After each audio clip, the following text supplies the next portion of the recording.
معانا وي تفخر واج قدامه ندرا عزر جيت مالت ما سكروا سكر حليلهم يقولوا ادفقوا إريترا أبي أبي الله الجزير أبي أبي أبي أبي أبي أبي أبي أبي أبي الله الجزير أبي أبي أبي نبركوينو حسابهم الساعات معرضت ستمن قلايو بزعبت وحوين نليلهم قريو كم صخر رحيقهم قمريرهم بلايو الفتواتهم أبقيتنا عنديو حيدتهم كنت عرب يرم ذن عسو حيدهم يبهم حج عالم نسفرسو أبقيتنا يوزلو إلا ويتواصل أبقيتنا يوزلو سرايو تفوز الطايب والله الطايب نحنا زين غيرهم يلا انتم يلا نحنا زين غيرهم أبقيتنا يوزلو ودي يوصلتا بريوز سعر كواج واج هوي هويتا يبلالو جنا يبلالو مري سكتر عقلي قريب يوقوه أبينا يوزلو إلا وتبصم أبينا يوزلو سرايو نفوس الطايب والله الطايب نحنا زين غلو يلا انتم يلا نحنا زين غلو أبينا يوزلو وسنو معتلو برد حيرك تزبلو كم تزديرنا يوم ولا مساقلو أورينا مدر بايتاي صقر مالو نصنع حسبية عقلي تأمقيتنا حادة أطلال كرعاتنا أبيك يوزلو أبيكم بصلاة أبيك يخوت صحيكم أبيك يوزلو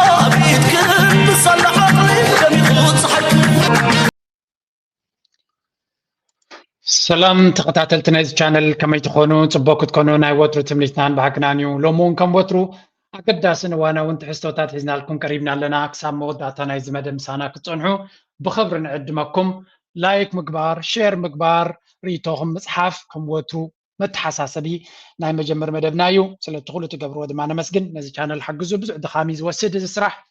I hope دما بولا انت حقزو ويون كل زلهم حقس دما نركب كتصرحوا كم زي كتحجزوا بانترفيوز كتحجزوا تدلين تلهم اب واتساب غزيه زلكم جن غزيه زيبلكم تخينو حجازونا يكون غزيه زلكم بحجز زلكم دما يور ويلكم اب واتساب كونتاكت تقبرونا نالومي ارستي ازيو مساتي قون مجمريا بزك نجمر اسكنيشتي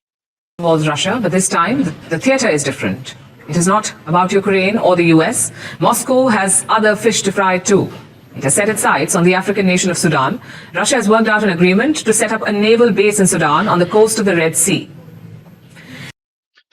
Russia نابقي بحري تمتعلا زبل زربان نوحي تصنعو حجيقن حدا قداس ارتيكل ابنا امريكا عب متهيت وصيل وول ستريت جورنال زبحال صنحيلنا كنرينا ازي انتاي ترجم كلويو ኤርትራና ሱዳን ከዳቶ ዝነበረት እንታይ መልእክትናቱ በሐፈሻ እዚ ኩነታት ዝናበይ ይኸይዳሎ ጎን ጎን ድማ ራሽያ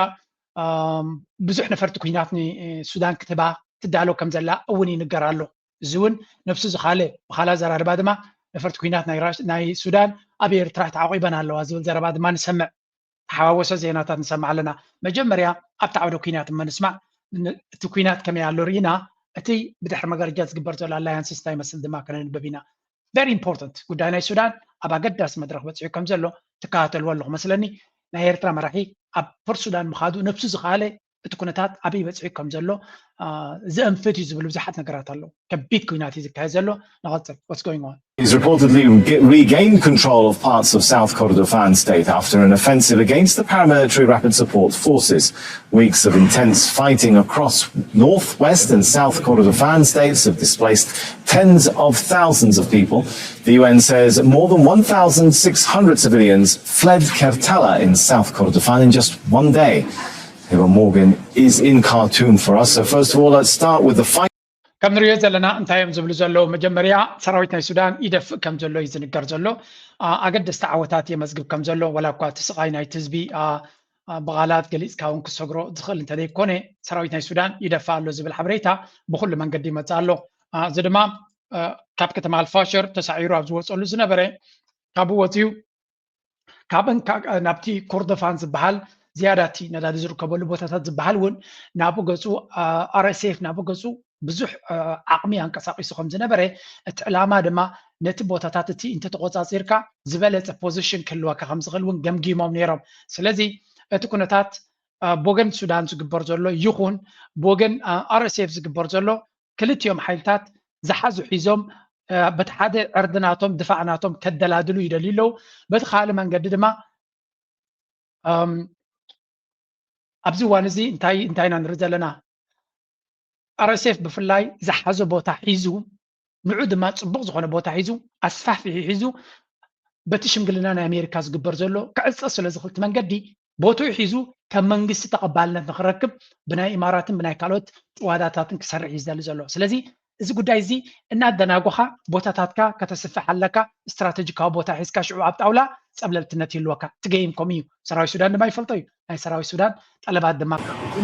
Well, the army is continuing to expand control over territory in South Kordofan, and that is quite significant because in South Kordofan specifically, it's not just fighting the paramilitary rapid support forces, but also the Sudan's People Liberation Movement North, led by Abdulaziz Al-Hilo. Now, Al-Hilo has been fighting the Sudanese government since 2011, so he's been a long-time rival of the Sudanese government, and he's now allied with the paramilitary RSF. So there in South Kordofan, the army has to fight both groups to try to regain control of territory. Now, it has been كم زتريو زلهم انتاينا نرزلنا اتي سراويت ناي سودان ني دبوب ابتي كوردفان زبال ستيت كدفي فتن كم زلو جن اتي كنتا دما قليل كم زي كونه مغنياتو بزحات عطوقات ملشاتات ون يوم زلو ابت بوتاتي سراويت ناي سودان نارا سيفترا يكون زواغا زلو سلازي بزحات كالوت عطوقات نعمتات زقصلو سنبر تقامتو نالو مساتهم نخلاتهم حيلتات توم حيلتات ببينهم زخدو زنبر لومي قليوم نابا رسيف يخدلو قليوم ناب سراويت سودان يخدلو سلازي تريو نريو زلنا كم تريو زلهم تبجع تتحيزو زلو بتي RSF تقوم ملشات تتحيزو زلو بوتاتاتيو سلازي انتايو كفتر زلو ادليت بوتاتات حيزو حيال بوتا يحيزو زلو بزح صقاتا زلو بوتا يحيزلو قاليو دما كومبليت كنترول علوو سلازي نزو بوتا زي تقوصاصير كادما ابتت اولا زغبر زلو وي امريكا خدغبر تفتن زلا زبال زلو شمغلنا قبللتنا تحيز كام قرابينا نرزلنا قال حدا حبريتات ابزوت زلو بفلايت ناي راشا حجز وين ناي كالوت حيلتات حجز وين ابي زدل زبال زلو RSF سراويت حيال سلا زلو يكونن نسراويت سودان زدفو زلو وي زنقساقس زلو زبل እንታይ ዳ ፍሉያ ድሮናት ኣብዚ ሌይተስት ዓውደ ኩናት ናይ ዩክሬን ራሽያን ዩክሬን ዝጥቀሙለን ዘሎ ብፍላይ ዩክሬን ዝጥቀሙለን ዘለው ፋይበር ኦፕቲክ ዘለወን FPV ዘን ንኣሽቱ ድሮናት ማለት እዩ ካብ ዩክሬን ተገዚአን እንኮላይ ናይ ደቂ ዩክሬን መርሰነሪስ ኣብኡ ዝሰርሑ ዝነበሩ ንኣብነት ካብ ኮሎምቢያ ካብ ላቲን ኣሜሪካ ብዙሓት ብገንዘብ ኣብ ኩናት ናይ ዩክሬን ይሳተፉ ከም ዘለዉ ክንደይ ግዜ ሓቢረኩም ነይረ እቶም ኣብኡ ዝነበሩ ኢማራት ካብቲ ዘለዎ ኣምፅያ ተመክሮ ናይ ዓውደ ኩናት ሒዞም ስለ ዘለዉ ነተን ድሮናት ሒዞም ኣብዛ ዓውደ ኩናት እዚ የሳተፍዎም ከም ዘለዉ ዝንገር ንሳተን ድማ ተን ድሮናት ድማ ብጃሚን ክትቆፃፀረን ከበድቲ ዝኾና ኣብ ዓውደ ኩናት ድማ ዓብይ ኣገዳሲ ፀብለልትነት ነቲ RSF ሂቦሞ እቲ ናይ ኣልፋሸር መቆፅፃር እውን ብኮምታት ዝተበገሰ ብቴክኖሎጂ ዝተሰነየ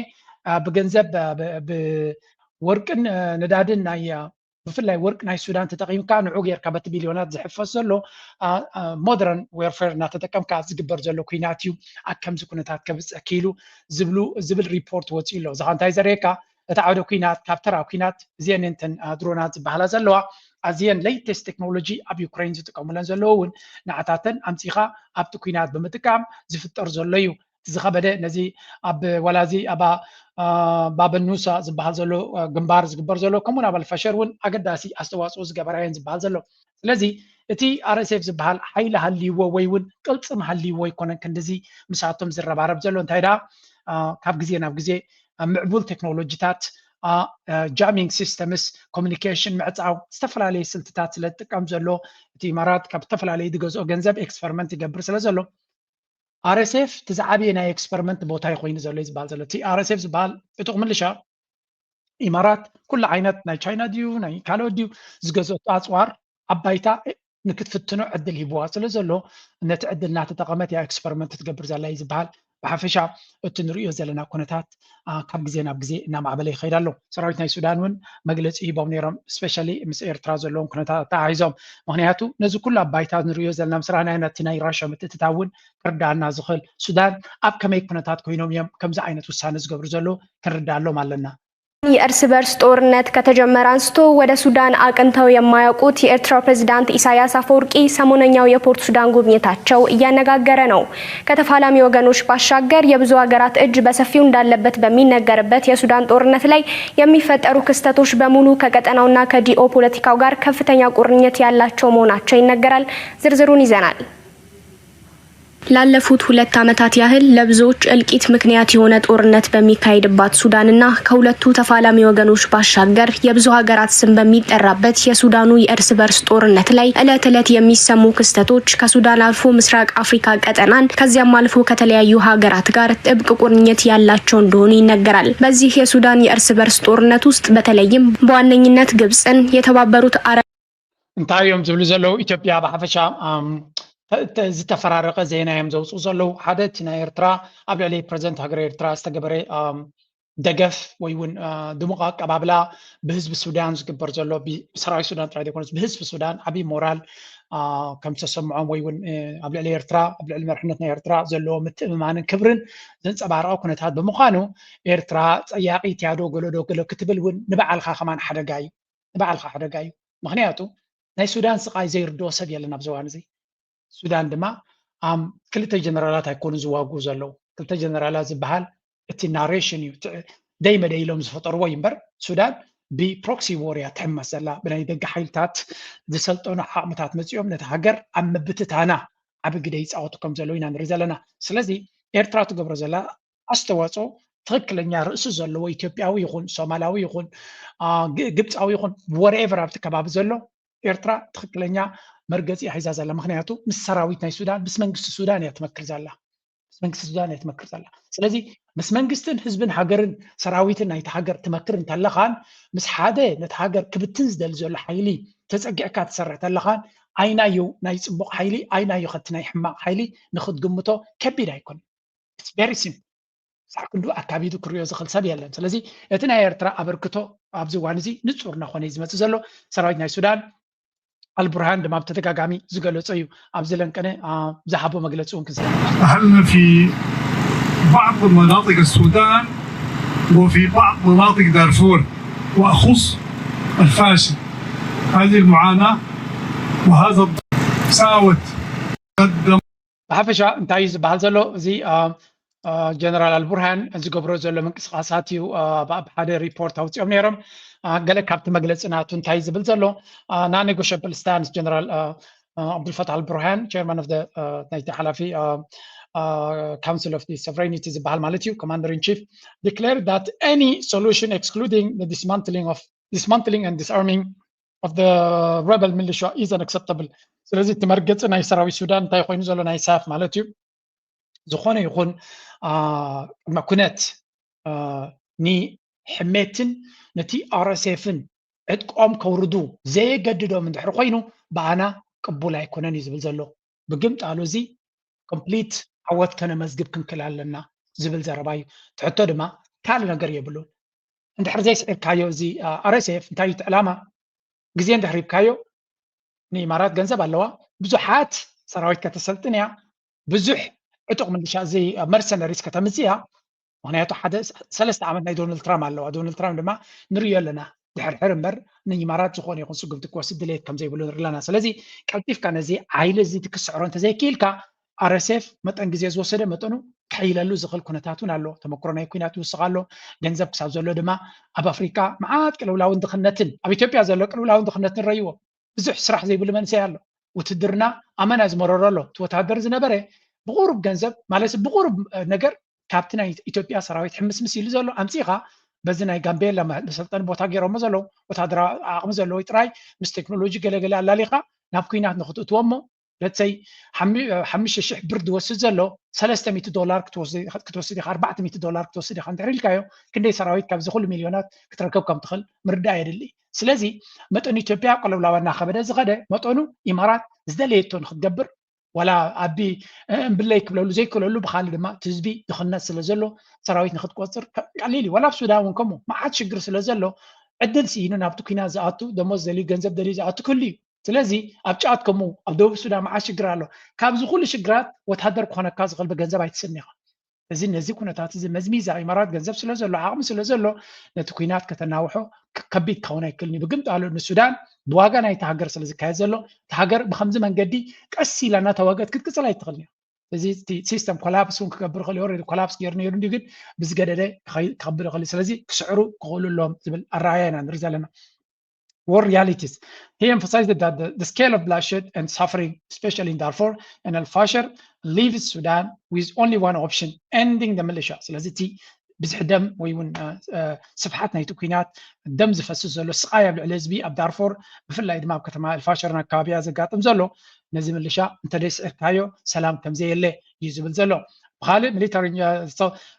نتوم سراويت ناتوم قال ملاي زحت زلو كول فور يونيتي حبرتنا يتحجر بقولوا استفلا على حيلتات حبركم زلو تري حبيركا بزعوز كتم زايد خلنا invited all Sudanese willing to join the fight against the militia نقول السودانيين عندما نبتقاسي نحوس او عيتي قبر لو قليل هيكونن acknowledgements praise Darfur governor زي ناي دارفور ما حدار زنبري مس بريزنت سياس وتراخيبو خمس زنبري زنقر لذي تكونتات كم زري وزلو يناي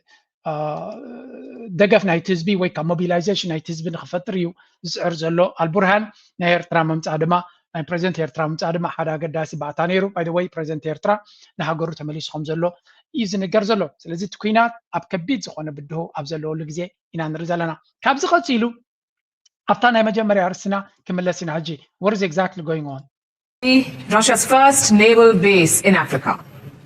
Let's turn to the map. This is Sudan. As you can see, it has a coast along the Red Sea. This is where Russia plans to set up a naval base, and yesterday Sudan gave it the go-ahead. This is a long delayed step. Sudan and Russia initially talked about this back in 2019. This was under Sudan's former president, Omar al-Bashir. But Bashir was overthrown that very year in 2019. A military coup took place, and he was deposed. The new military junta that came in signed a deal with Russia. They wanted to go ahead with it. This is a long delay. هذا نقرأكم زينا أمريكا ناي رشا أبقى بحري ممتعة سلزي زوجد عايزي هذا مسير ترى تزراري بمالو سلزي إيرترا ما أوشتاو قدايناتهم نرشا أو خيت متسكت كل دليت كل واي خلد كلنا يفلتني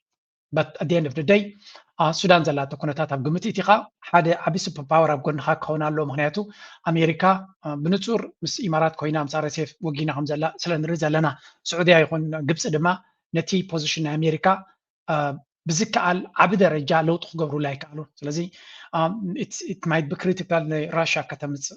راشا دما حجي كونت نوح وام السودان جريا أبزا تاريخ نقرأكم سنة زي مسرح راشا أبقى بعرف نخت متس أب السودان نخت متس كل تشين عصرت تشعتني كل تشين عصر شو عتن كلا بيلي جميرو كابز جمرجل أي سلطة بجمر يا البشير كم تصاب فتينو كابسلت أنا خميلة تقلي فرينا دعريو أكل تشين أسران كتن كمزز كوينات زم جمارو البرهان كم تصاب يلي فتينو تمس عسالي إذا كوينات تبقي سزلوا تذكروا وياهم حجر ما ببل سالسا جزء ودينا لنا يبلو إذا حجز لو وزلوا بعلاتهم أمريكا دوت ويو نمخصاص يلوم دي موت يومه ولا نمتاي فلتنه تا وول ستريت جورنال موت يومه تصحف سلازي it is something اب امريكا قال كابتن استابليشمنت اب كبر زلو جورناليو ابنا كوينات كون كله دما قداماين قدميت زتقاسن حيليو سلازي انتايو اغاطي مزبال زلو مجمريا እዚ ጉዳይ እዚ ብምንታይ ተቀያይሮም እዮም ዝባል ዘሎ ብዙሕ ነፈርቲ ክወሃቦም ከም ዝኾነ ወይ እውን ወታደራዊ ዓቕሚ ንሱዳን ክወሃብ ከም ዝኾነ እዮም ዝነግሩ ዘሎ መጀመርያ in exchange ሱዳን 6 ኣብ ዘላ ብቕድሚት ክጅምረልኩም እዚኣ ቁርጥ ላይ ክንሪኣ ኣለና ሱዳን ራሽያ ናቫል ቤዝ ዲል ተገይሩ ከም ዘሎ እዩ ዝንገር ዘሎ ሱዳን ንራሽያ ንመጀመርያ ግዜ ቤዝ ኣብ ኣፍሪካ ክትባ ምዃና እዚ ድማ ፖርት ሱዳን ወይ እውን ኣብ ቀይሕ ባሕሪ ማለት እዩ the base would allow Russia to station up to 4 warships and 300 personnel. ስለዚህ እቲ ቤዝ እቲ ድማ ንሱ ንራሽያ መራኸብ ኩናት ከምኡውን ክሳብ 300 personnel ወታደራት ድዮም ኦፕሬተርስ ኣብቲ ቦታት ንክትገብር ዕድል ክባ እዩ ኣብ ቤዝ ዝበሃል ድማ የብላን ራሽያ ተኣማሚና ትገብረላ ብኣፍሪካ የብላን ስለዚ እዚ ኣብ ነገር እዩ ንራሽያ ንፑቲን ንነዊሕ እዋን ዝፀዓረሉ እዩ እቲ ኣብ ማእከላይ ባሕሪ ዝነበሮ ኣብ ራሽያ ኣብ ሱርያ ዝነበረ እውን እንታይ ከም ዘጋጥሞ ብዙሕ ግዜ ሪኢና ኢና ወላ እኳ ክምለስ ይፅዕር እንተሎ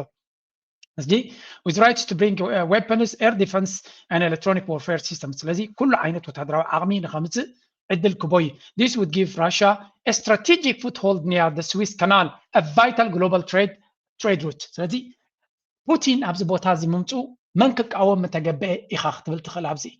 መን ክቃወም ተገበአ ንኣብነት ኣብ ጀነራል ግዜ ክትሪኦ ከለኻ ተመሊስካ ክትሪኦ ከለኻ ኣብዚ ከባቢ ግብፂ ክቃወም ምኻለ ትብል سعود عرب كقاوم خاله إيرترا كقاوم خاله حد زقاوم جن يلن بناتي مردات معناته أمريكا سعود عرب مش راشا أبزالن كانت راي فيزا فري سعوديين ناب روسيا بزي فيزا كودو راشاوين ما ناب سعوديا بزي فيزا كودو حد عبدي الجيرو مالو أمونغ بوتينن MBSن تبوظ خلنا من الرداء كم زلوا يذكر قبتي مش سعوديا قبتي مش راشا أبدا مدنا يزالوا نيكولار تكنولوجيون أنا سيفيلا محلة صار حلال مالتي سلازي بوتين اوريدي مس كلهم مسير ترى ما بوتين صبغ زمدنا يزلو بحفشا اتهم كلته عبي تصابو خفطرو زخولو زبالو مس امريكاون عبركب سلازلهم سعوديان قبص مبلان يرنا كلتهم ግን دسولي مثلا سلازي السودان لما لو هاجريو كنتات ناي السودان ما يريو سلازلهم حدا عبس باور متين السودانيين كحجزهم كخلالو معناته دبلوماتيكلي ميليتاريلي ايكونوميكلي بوليتيكلي كل عينت دقف بامريكان اسرائيلن اماراتن كارتلد ወይ እናተዓጽወ ይኸይ ስለዘሎ ንሱዳን እውን ብዙሕ ቻንስ ዝህባ ኣይመስልኒ ዘሎ ስለዚ this is already ነብቱ ዝኻለ ኣገራሚ ኩነታት ኮይኑ ዘሎ እዩ ተመሊስና እንተሪእና ካልእ እንታይ ኣብዚ ዴል ክህሉ ዝበሃል ዘሎ ኻ ንርኢ ካብ ቀፂሎም this would Russia ስትራቴጂካዊ ኣቀማምጣ linked arms agreement ብግምጣሉ ራሽያ ሱዳን እንታይ ክትገብረላ ዝበሃል ዘሎ in exchange Sudan 6 advanced air fighter jets Su-30 ከምኡ ድማ Su-35 ስለዚ عبيتي ناي نفرت كوينات كم Su-30 زبالن Su-35 كتبا يزبال زلو this is unusual agreement trading basing rights for combat aircraft زي ناي بحق زحزن ديلي السودان المواقف زغونا أسوار كتركب بيز ناتات تبالا يزبال زلو سلامتاي كوم غير ايلون السودان دلا قص الله كله غليو ويلك تدايلت هاجر كتبتانيا they don't have a choice I see no choice البرهان بزح مراتات أقام كقاطمهم زغل فلوتيو كابيتال نات كاجريف كابور السودان كيز تجدد كان درقين كا سرا حزب خاي ساقن تلو موتن كهالني ما تكان تلو اتي ني ملشا عتي خزلو دما عبقل صمناي دبلوماسين جنزبن زلو تقوينو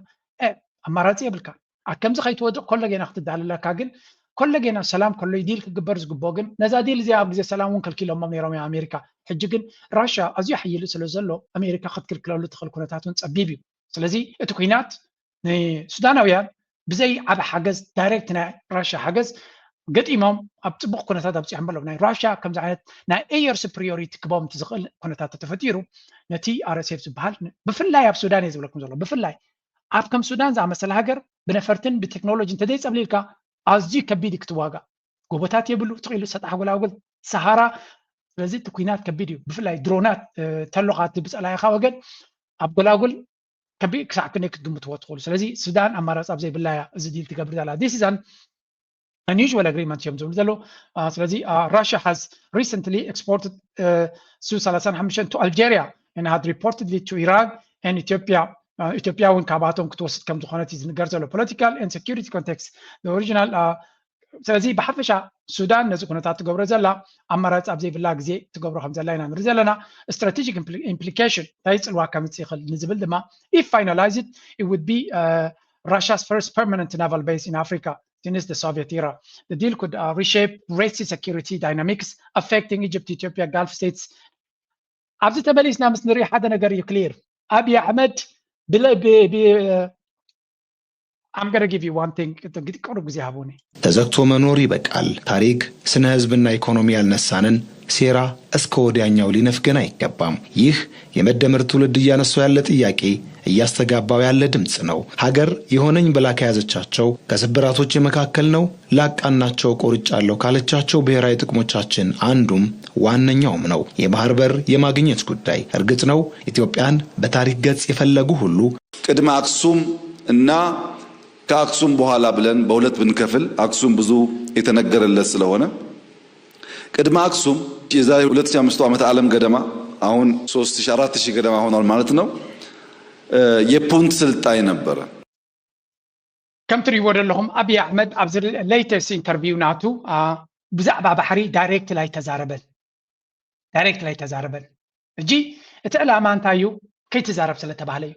وي قريص املو مستزاربه قريص املو سلامتاي كومبلكم الله ات ميديا ناتو تي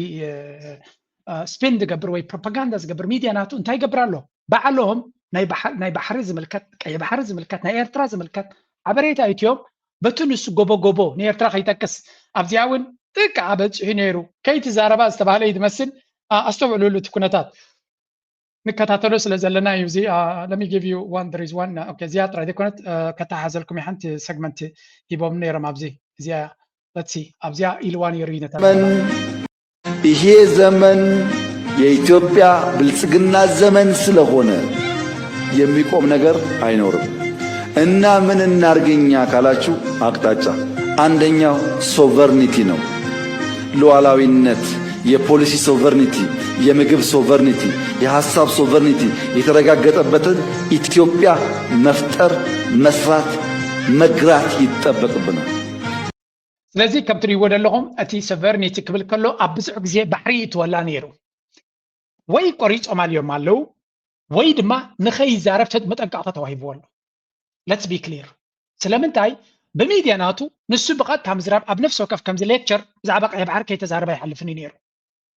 why is this now ነዚ ጠቕላላ ነገር ገዲፎ ግን ንስኻ ከይትዛረብ ዳንበር እቲ ኣጀንዳ ክተርፍ ከም ዘይደለየ ወይ እውን ولا أجندة كغير تدلي قسيل كحسس معناته كي قدامك فشيلو خمسة لك كم تاني سومالان أبا خلو كات جبر راس بهلا بتركي كمان خي كون موجودين خيوت كم تري ولا لهم أوت أي جبر لالو إذا عجي أنتي كجبري نسو بخال من جدي let's go back to أبتا مجمرة جمر كلكم ناي بيز كل زين رياز لنا راشا نفس السودان أتيا بيز كتركب متي على إلنا نفس السودان مالوش نب سلزي هذا نجرب كنذكره زلنا أبي أحمد قد محجين تايفتينو ومنوري بك أبزري أزي تقرن أفريقيا زبحال زلنا أبنت مجمريا أبي أحمد مسجوبتي ديل كبرنيرو مخنياتو 95% ناي نقدناتي بجوبتي دوت زلنا يمزولو سلاز بجوبتي ندحر زخرو خينهم مزخونه يقول ناي بحر ديل مقباركا رزقات غك لسرع ندير خوينو حتى دما أفدق بحر زلكا تقاقما كتعبت دلت خوينكا انت خاتقبر ناب جوبتي خاتخيت جوبتي خيتكا نحنا 1 بليون كم تزبلوا زلو 1 بليون نخف لكم سلازلنا مور باور كتبونا لكم مور دلات كتبونا خد كلوا لكم مساهم ينفس نقبر مالاتي صوت مقبل زبلو جوك مالاتيو نعون يس ليتس دو ات مخنياتو مسانيهم سرع زلهم كبلهم يخ نورمالي من الصومالي لاند مقباركا نتي 900 افدق بحر تقوملو زلخا تليمكا نعو خي نغركا من الصومالي لاند نيمارات كتحقسي الكا زفتنكا يا غداي انتي فتيرو نجوبتي أمانة قطعوا نسومال قطعوا نيرترا قطعوا نكينيا قطعوا مهنيات كينيا ون تحجوبتي بلامو ودب مسك سرعي دل نير السودان وينكم سلازم تاجي راجوبتي تسفاي قرصتن أفتى بحر نقدر دلها نعم سنة وسديلات التاجر زبال لا ينفس جبراو ناس نت كنا بكاينا بعلاقة ختم محدروخ جبر كاينا لهم نو أنا سي حيل بحر خجبريز دليلو نو سوسي زحوي مساخاهم زبال يلني لهم قاعد تامس جبت ركب جيرو نسعودي هذا ما نسلاس عمتي بوم تتاجر زبال ويكم لغنيو من السودان نير ترامز قدفوا بالسودان يتقومون يرميو من السودان تد الزرارة بنيرم قال لنا قرق رغبوا مخالو السودان سوبر باور راشاتي واحد لذي بسومالي لاند إمارات حزب وزلو يسوي كما قرابتي خاط كونتخل بسوماليا مناتيلو تركواتيلو قبت دماتيلو سبزي انتهي تريفون نبي إرترا حجينا بإرترا ملسي that's why نبي إرترا زلو من تنسيتك والصغير إرترا خس لما انتهي زخول لاب كبابينا زلو أفدق بحر ديل أبرس ديل ناتجبره خلو إرترا ولا حنت تجبر زي كالت I know تكتب لهم إرترا حيال سلسلة كتب لهم yes أين كراخرنا إرترا حيال هجريا جنب من تاي واقع إرترا كم يكون تاتو دي قال أن حيال ناخد كون حيالكو بزبخا بكم دليتنا أنا بركو طبعا نقد ميت ناقص قصب تكنولوجي نبر تعكاد أمبر أبزع نجر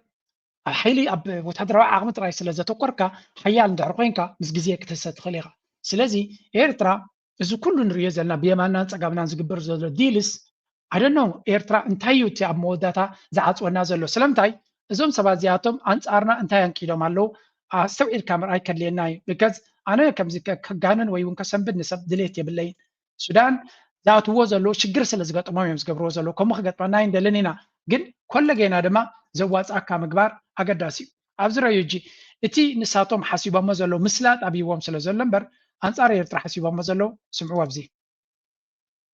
እስከሚሆን ድረስ ለጠመንጃ ቅርብ የሆነን እንትን የገባንበት ምክንያት አቀባዮች ብዙ ስላሉ ነው። ከነዚህ አቀባዮች ዋነኛውና ማዕከሉ ደግሞ ዛሬ ኤርትራን የሚመራው መንግስት ነው። ስለዚህ በአንድ ጠጠር ሁለት ወፍ ሊሆንልን ይችላል ብለን ብናስብስ ከማን ነው ፈቃድ የምንጠይቀው? ገብቷል? የባህር መውጫም ፈልገን በዚህ ጋር ያለውንም ሁሌ ካጋም እንደተጠጋ እንትን ሆነን እየደማን እንትን ከምንል ሪስፖንሲብል የሆነ ጋቨርንመንት አስመራ ላይ መጥቶ ምክንያቱም በግልህ ቢሆን ቤትህን ትቀይራለህ፣ ሌላ ሰፈር ትከራያለህ። ወዴትም በማንሄድ ደረጃ ነው የተሰፋ ነው። ስለዚህ ሁሌም ማያደማህ እሱም ተጠቅሞ አንተም ተጠቅመህ ትራንዛክሽናል ሆነ ልትኖር አብረኸው ልትኖር የምትችል ጎረቤት እንዲኖርህ የሚያስችል ሁኔታ እንዲፈጠር መስራት። አሁን ውስጣችን ያለው መከፋፈል ስላለ የበለጠ ተጋላጭ ነን የትም አንደርስም ከሚለው ይልቅ እስቲ ሞክረን እንየው። እዚ ሕጂ እንታይ ዝብል ዘሎ ብሕፅር ዝበለ እንታይ እዮም ዝብሉ ዘለዉ ኣብተ ገባሕር ትብል ኣጀንዳ ቀስ ብቐስ ውሒጦም እዮም ዓሰብ ክንከይዲና ዶ ባሕርናትና ሂዶ ትብል ዝነበረ ዘረባ ገዲፎም እዮም መጠንቀቕታ ተዋሂቦም ኣሎ። ሕጂ እንታይ ክብሉ እዮም ደልዮም ዘለዉ ኩናት ንደሊ እንድሕሪ ኮይና ብሓንቲ እምኒ ክልተ ዑፍ ክንሃርመሉ ንኽእል ኣሎ። ኣብተ ገባሕርና ንክንረክብ ወይ ኣብተ ገባሕር ዝበሃል ዘሎ ንክንረክብ ኣክንድን ኣብተ ገባሕር ንብል ውሽጣዊ ኩነታትና ዝብፅብፀና ዘሎ ሓይሊ ካብ ኤርትራ ዝብገስ እዩ። ኤርትራ ዘሎ ሓይሊ ድማ ኣብ ቀርኒ ኣፍሪካ ቅድሚ ሕጂ ንሕና ብንቋፀሮ ዝነበርና ፖለቲካ ኤርትራ እታ እንኮረባሽት ሃገር ምዃና ሽምናታ ሰሜን ኮርያ ከም ዝኸውን ጌርና ነርና እዩ። ስለዚ ኣብ ኤርትራ ዘሎ ስርዓት ውሽጣዊ ፀገምና ይርብሸና ስለ ዘሎ ንዑ ከነፍርስ ኢልና ክንከይድ ተለና ዝኽልክለና ሓይሊ ክህሉ ይኮነን። ዝኽልክለካ ሓይሊ ኣሎ። ዝኽልክለካ ሓይሊ ድማ ዓቕምኻ እዩ። ብግምቲ ኣሉ ሕጂ ኣብታ ኣንተ በዝብለኩም ፀናዕኩ ዘረባ እዞም ሰባት እዚኣቶም ዋላ ትንእሽተይ እዚኦም እስከ ድሓን ብፅሌ ኤርትራ ዝዓወርዮም ክትብሎም ትኽእሉ ትንእሽተይ ወለደ ድብሎ ዘለካ ስምዑ። ውይ አትጠራጠር። በጉልበት ባይሆን የኔ ምርጫ ትንቢት ነው። ምንድን ነው ትንቢት አይደለም። በጉልበት ባይሆን የኔ ምርጫ ነው። በእርግጠኝነት ግን ጋሼ በሰላማዊ መልኩ ነገሮቹን ይጨርሳል። ካልጨረሰ ግን አገሬ መንሱርን በፈለገችበት ሰዓት ለመሄድ ዝግጁ ነኝ። ለምንም አሰብ ላይ አሳ ምትበላ ይመስላል ሄደ። ውይ አሳ ብቻ እሬቻ ራሱ እናከብራለን እዛ ሄደን እሬቻ እናከብራለን እዛ ሄደን። ይገርማል እንደ አንተን የት እሬቻ? ቀይ ባህር ላይ እሬቻ ይከበራል አንድ ቀን በሰላማዊ መልኩ። እዚ ሕጂ ፀላዊ ዝበሃል ኣብ ታሜና በለ ከም ሓረካ ዝገብር እዩ መንሱር ይብልዎ ፕሬዚደንት ክኸውን ኣብቲ ዓዲ ዝብል እምነት ዘለዎ እዩ። እንታይ ግን የረዳእካ ኩሉ ግዜ ንደግመ ዘረባ ምድጋሙ ደስ ስለ ዝብለና ኣይኮነን። ኣብ ኢትዮጵያ ኣብ ፖለቲካ ናይ ኢትዮጵያ ንቅድሚት ክትከይድ ወይ እውን ፖለቲካዊ ኣጀንዳካ ንቅድሚት ከተንምፅእ እንድሕር ኮንካ ፖለቲከኛ ኮንካ ጥራይ ዘይኮነስ ወላ ተራ ኣክቲቪስት ኮንካ እንታይ ክትብል ኣለካ? ዓሰብ ክመልሳየ ክትብል ኣለካ፣ ኤርትራ ክመልሳየ ክትብል ኣለካ፣ ኣብ ባሕሪ ከብፅሓኩም እየ ክትብል ኣለካ፣ ሓይሊ ባሕሪ ክገብር ከፍቅድ እየ ንኢትዮጵያ ክኽእላየ ክትብል ኣለካ። ስለዚ እንታይ ዝነግረካ ዘሎ ኣብ ኢትዮጵያ ፖለቲካዊ ስልጣንካ ወይ እውን ናይ ፖለቲካ ኣጀንዳካ ንኸተሳልጥ እንታይ ክትገብር ክትክእል ኣለካ? ንኤርትራ ገንሸል ክትገብር ኣለካ። ፕሬዚደንት ኢሳያስ እዚ ኣብ 2000 ዲ ዋላ ከባቢ ተዛሪቦ ነይሩ። ኣብ ኢትዮጵያ ጎብለል ኮይንካ ክትረአ ተደሊኻ ንኤርትራ ብዋጋ ኤርትራ ንኤርትራ ገንሸል ክትገብር ክትክእል ኣለካ። ፖለቲካ ዝኾነ ፈቲንካ ምስላጥ ምስ ኣበየካ ዕድመ ስልጣንካ ከተናወን ተጀሚርካ ንኤርትራ ግዳይ ክትገብር ክትክእል ኣለካ ይብላ ኣሎ። ናው ደይኖ ሻዕብያ ይፈልጦ ነዚ መንግስቲ ኤርትራ እውን ይፈልጦ ኢልና ንኤርትራ ኣጥፊኻ ንኤርትራ ኣዳኺምካ እንተኽኢልካ ንኤርትራ ደምሲስካ እዩ ክንደይ ግዜ ተፈቲኑ ኣይሰለጠን እንተደየለ ንኤርትራ ኣዳኺምካ ኣብ ነዊዕ ግዜ ንኤርትራ ከም ትመውት ክትገብራ ክትክእል ኣለካ። ይቲ ፕላን ናቶም ንጎም ምሸት ንሰምዖ ኣለና። ወሪዝ ኤርትራስ ፕላን ወትስ ኤርትራስ ፕላን ያንን ኣይትሕርቐኒ። እንታይ ናይ ኤርትራ ፕላን ከ ናይ ኤርትራ ፕላን እንታይ እዩ? በዚ መፀ ፈተና ከነፍሽሎ ኣለና ዲቲ ፕላን ሃው ደየፍሸልናዮ ፕላን እኮ የለን። ፀፀኒሑ በቂሉ ዝመፀካ ፀፀኒሑ መምሰብሒ ዝመፀካ ተኮይኑ እንታይ ስኻ ፃማናትካ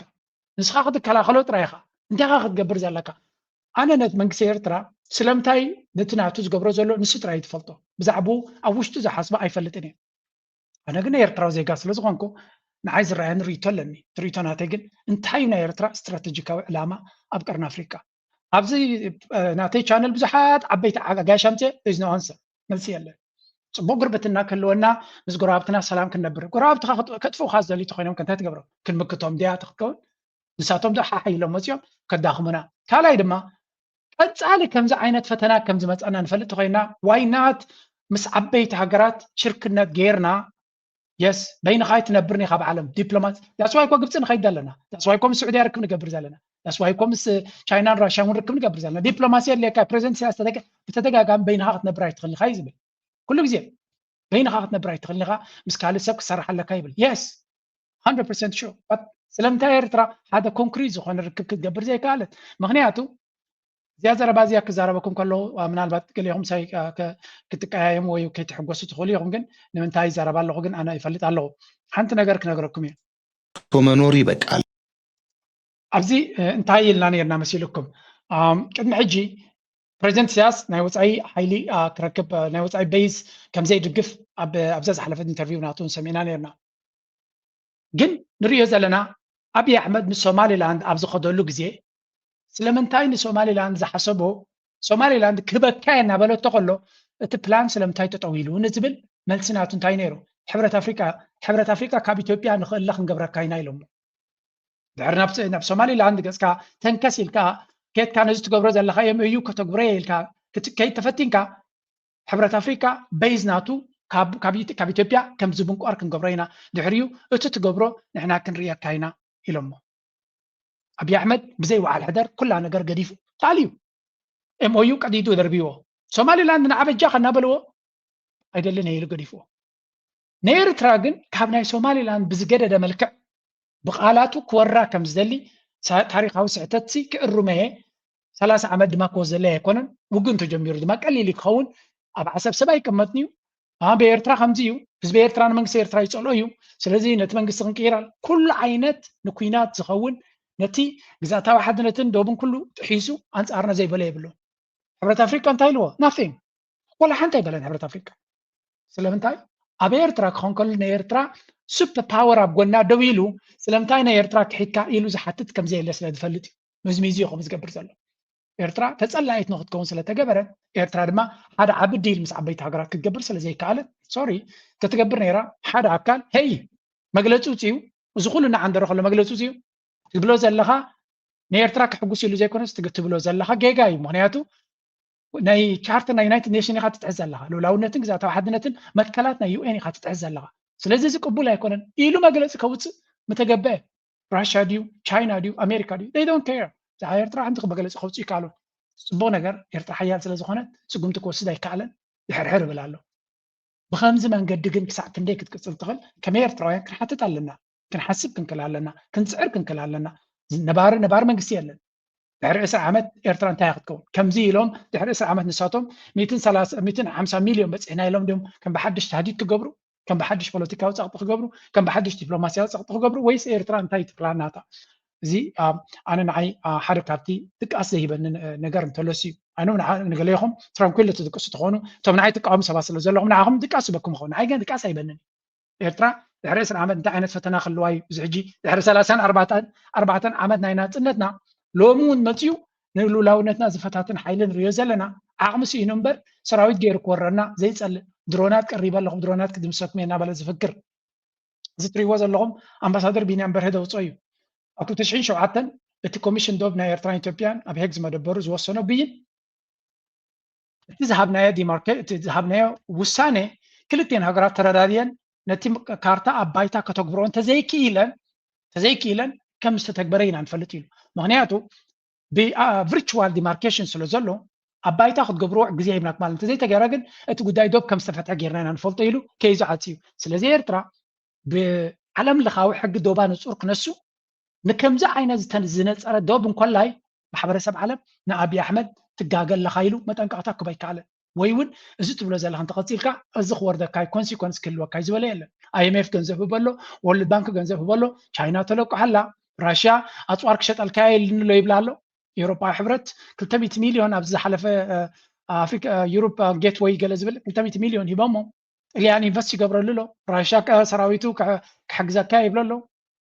ኣሜሪካ ድማ ተማላእቲ ነይሩ እንተ ሓደ ኩናት ኣይትገምሩ ኢልዎ ዘሎ እምበር ካልእ ንኤርትራ ዝድግፍ ዝኾነ ነገር ኣይተዘርበን ስለዚ ከም ኤርትራውያን we are really here to ነቲ ኩነታት بعمقت كنريون كنفتشون كنزاربلون أبزيا جن حنت نجار أملاك كام سنة سلزوجنا كل جزء زي سمعوا واسكه عبنا دبلوماسيك سارة أجاتي حيلي يزمسل نيرو حججن بنا دبلوماسي قانا بنا دبلوماسي لوتي نتي زدلي وزلو أجندانا يبحرن ولو خالد بوز شفن ويمز مسلو زلو كلا حدا إثيوبيا أبزي مسنا أبي ممسا عبنا دبلوماسيك سارة أجاتي وفلا مستي نايتجراي كنا تتحيزو كم أون تي تلمتنا أبي نابنت أبي ساكل تشحن عصرت تشحاتن شلمات نوبل زرخوا له أن مخنيات أمونجو إيرتران أمونجو إثيوبيان سلام زسلا زورة دايو حج خاطر قلبيتك أنصار إيرتران نايكيناتن نايكالن وفرق تكايت كلها ناتي أبي سبقنا ويكا انتجريتي عملك تحت وصل زقمته بزحنا دبلوماسي كسارة أجاتي مع إثيوبيا بتي تكالي وطاو قدات مينستري نابنت أبجزي هاي لسلاسي حيال زنبرايو أبجزي دركي غرب تداخل منيرو أبجزي حيدك مسمع رابعيان حيال زمدنا أميديان أب دبلوماسن international relations حيال زمدنا فتيرو نيرترا أبتنصلو أتيوا أب إثيوبيا ون فلايك أب زوا قرن أفريقيا إثيوبيا مراحتنا دبلوماسي مراحتنا تزوبا كوينا يترأنيرا مس أبي ممسا أبي جن أرسيدنا برا كل تشان عصر شومنتن تسفا سلميتو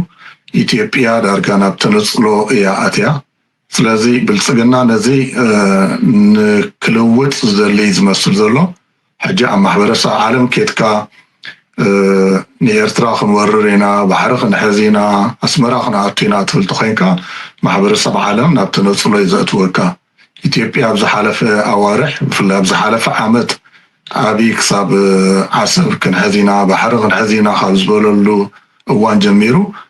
أبي ناي دبلوماسي تنصلو يو أكاكات ما صنحب فلا بمعرابيان هاجرات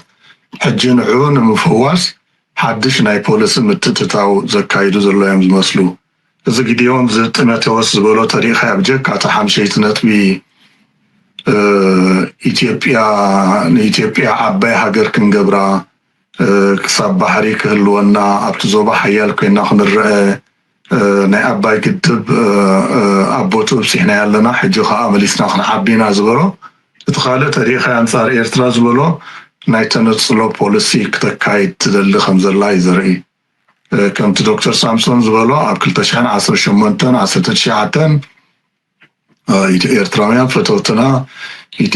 بريسيدنت إساياس أبي أبايتو قريب بريسيدنت إساياس بفقر إثيوبيا هذا الصاغة عينت غيرو يقريبونيرو حججن نتسرعات إيرترا رقاصي أبتزوبا حواخ مخانو أقريبولو بفلاي كان إساياس كا والكاملكاوي أبزي حنت نجار كبرها لكم زدلي كم زبلو زلو إثيوبيا بزحات كيلاتات إثيوبيا ويامون زبلو زلو دكتور مبرهتو كمون دكتور سامسون كلتيوم صبو جرو يوم جليت أمنا زيا دحريت كم تعلقوا من دكتور سامسون حنت كابتن دس بلاني زرباناتو حن ولا أبزيا كم تعلقوا there was this أتعايزك زار منتان أبزيا سمعوسك لوتي نرلنا زنايتانا لوتخا بفلايتانا حيلي ويناي قوبتا تبال تمت زنبرت نعا اب دبلوماسياوي وفري يوعلوا له تي كم حد درق الكا خاني تبحر قبعنايو مسلنايو دمسل دنبره زربا اجي بخالق مقدي زيروم يمصو علو مالتيو نابنت تن 5 نطبات دكتور ጊደወን ጢሞቴዎስ ዘቐመጠን እንድሕርኢናየን 000 ኣብ ታሕንሸይቲ ነጥቢ ናብ ባሕሪ እዩ መፂኡ ቀዳመይቲ ነጥቢ ንኣብነት መንግስቲ ኤርትራ ንኤርትራ ናቱ ጥራሕ ንኢትዮጵያ ከዓ ናይ ኩላትና ገይሩ እዩ ዝሪኣ እዩ ኢልዎ ከምዚ ዶክተር መብራህቱ ክብለት ፀንሐ ከዓኒ ዝተፈላለየ ናይ ቁጠባውን ናይ ካልኦት ናይ ኤርትራ መርሕነት ንህዝቡ ዘይሓሊ ጉድድ ዕስክርና ዝገብር ስለዚ ቀንዲ ናቱ ውራይ እንድሕር ኣሎ ንደገ ኬድካ ምውራር ምዕግርጋር ሽበሮ ምፍጣር እዩ ኣቕሚጥዎ ብኡ መጠን ከዓኒ ንኢትዮጵያ ሽግር ይኾና ኣሎ ኢሉ ንዓለም ዝነግር ነይሩ ማለት እዩ ኣብ ሳልሳይ ነጥቢ እንድሕር መፂና እዚ ናይ ዶክትሪን ናይ ኢሳያስ ዝብሎ እዩ ኣቕሚጡ እዚ ዶክትሪን ናይ ኢሳያስ ከዓኒ ኢሳያስ ኣብ ኢትዮጵያ ክንመፅእ ከለና ከዓኒ እቲ ምዕሩይን ወይ ስሩዕን ዘይስሩዕን ባህሪ ብሓፈሻ ብሕፅር ዝበለ እንታይ ክብለኩም እየ ኣብዚኣ ከም ትሪእዎም ዘለኹም እዚኣቶም ክልቲኦም ተቃወምቲ እዮም ናይ ኤርትራ ተቃወምቲ እዮም ኣብ ፖለቲካ ናይ ሃገር ድማ ደጋፍን ተቃወምን ኣሎ ክልቲኦም ግን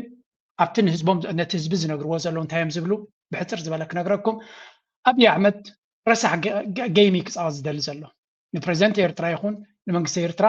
ኣብ ርእሱ ክሰቕሎ ዝደሊ ዝነበረ ትማሊ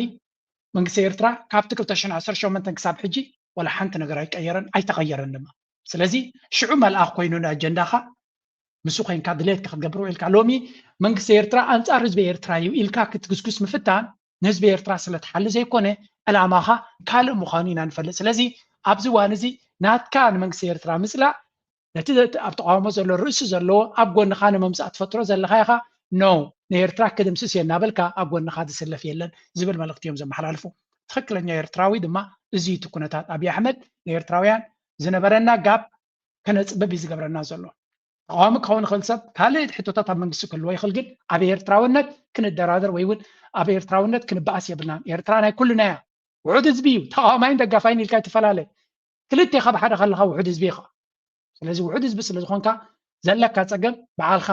ኣብዚኣ ዶክተር ሳምሶን እንታይ ይብል ጉዳይና ኣብ ኤርትራ ዘሎ መንግስቲ ሕማቅ እንተኮይኑ ንኤርትራውያን እምበር ንኢትዮጵያውያን ዝምልከት ኣይኮነን እዩ ዝብል ከምፃልኩም እየ ምናልባት ከፀብቕ ዝብል ዘለኹ ይመስለኩም ካልእ ፀጥታ ንምርባሽ እዩ ዝጥቀመሉ እዩ ዝብሎ ኣይወፀሉን ኣሎ እዩ ዝብሎ ማለት እዩ ወያነ ወይ ብህወደግ ዝምራሕ ማለት እዩ ስለዚ ወላ ካብቲ ሕጂ ሓድሽ ዘሎ መንእሰይ ናይ ኢትዮጵያት ናይ ባሕሪ ዝበሃል ሕቶ ከጥፍዎ እኳ ተደለዩ ስለዚ ጨረሽታ ዶክተር ጊደዎን ጢሞቴዎስ እንታይ ክብል ኣምፂዎን እቲ ናብ ኤርትራ ዘሎ ኩነታት ወይ እቲ ናብ ኤርትራ ዘሎ መንግስቲ ሓደ ሃዋኺ መዕገርገሪ ቀንዲ መሻርክቲ እሞ ከዓ ኣብ ክንደይ ናዕዳ ዘዝነብሉ መንግስቲ እዩ ነይሩ ሕጂ በፂሕካ ዳ እንታይ ተረኸበ እዩ ዘብል ንሓደ ሓታታይ ወይ ቁኑዕ ሓታታይ እንድሕር ኢልካ እዚ ዳ እሞ ክንደይ ናዕዳ ዘዝነብካሉ መንግስቲ ዳ እንታይ ስለ ዝኾነ እዩ ሕጂ ናብ ደረጃ ዝመፂኻ ኢልካ ክትሓቶ ትኽእል ኢኻ ማለት እዩ ብዙሕ ነገራት ካብቲ ዝበልዎ ከም ፋክት እንድሕር ዓሚጥካ ብሓፈሻ ከም ትሪእዎ ዘለኹም እቲ ኤርትራዊ ነቲ ኩነታት ፅቡቅ ገይሩ የንብቦም ዘሎ ምሁራት እዮም ተኳትሪኦም ክጠፍኦም እያ ይትብልኒ ኢኻ ግን ኣብይ ኣሕመድ ዝፈጥሮ ዘሎ ነገር ድማ ንርኢ ኣለና ሓንቲ ናይ መወዳእታ ኣብዚኣ ክዓፅዋ ዝደሊ ታርስቲ ኣብ 2018 ኤርትራ ምስ ኢትዮጵያ ሰላም ክትገብር ከላ ሻዕብያ ዝገበሮ ወይ መንግስቲ ኤርትራ ዝገበሮ ዝዓበየ ፀወታ ብዙሕ ግዜ ዘይጥቀስ እንታይ ፈሊጥኩም ኣለኹም ንዓቢ ንኢትዮጵያ ካብ ኣሜሪካን ኤሮፓን ከም ትንፀል ክገብራ ገይርዎ ክደግማ እዚኣ ኤርትራ እታ ተፀላኢት ሃገር እያ ነይራ ከጥፍዋ ድማ ይደልዩ ነይሮም ፕሬዚደንት ኢሳያስ ግን ንዓቢ እንታይ ገይርዎ ንፀዓዱ ኣካላይ ፅፍርካ ውፅእ ኣሎ ምሳይ ዓርቢ ክትከውን ኢልዎ ፕሮፓጋንዳ ናይ ዓቢ እንታይ ይብል ነይሩ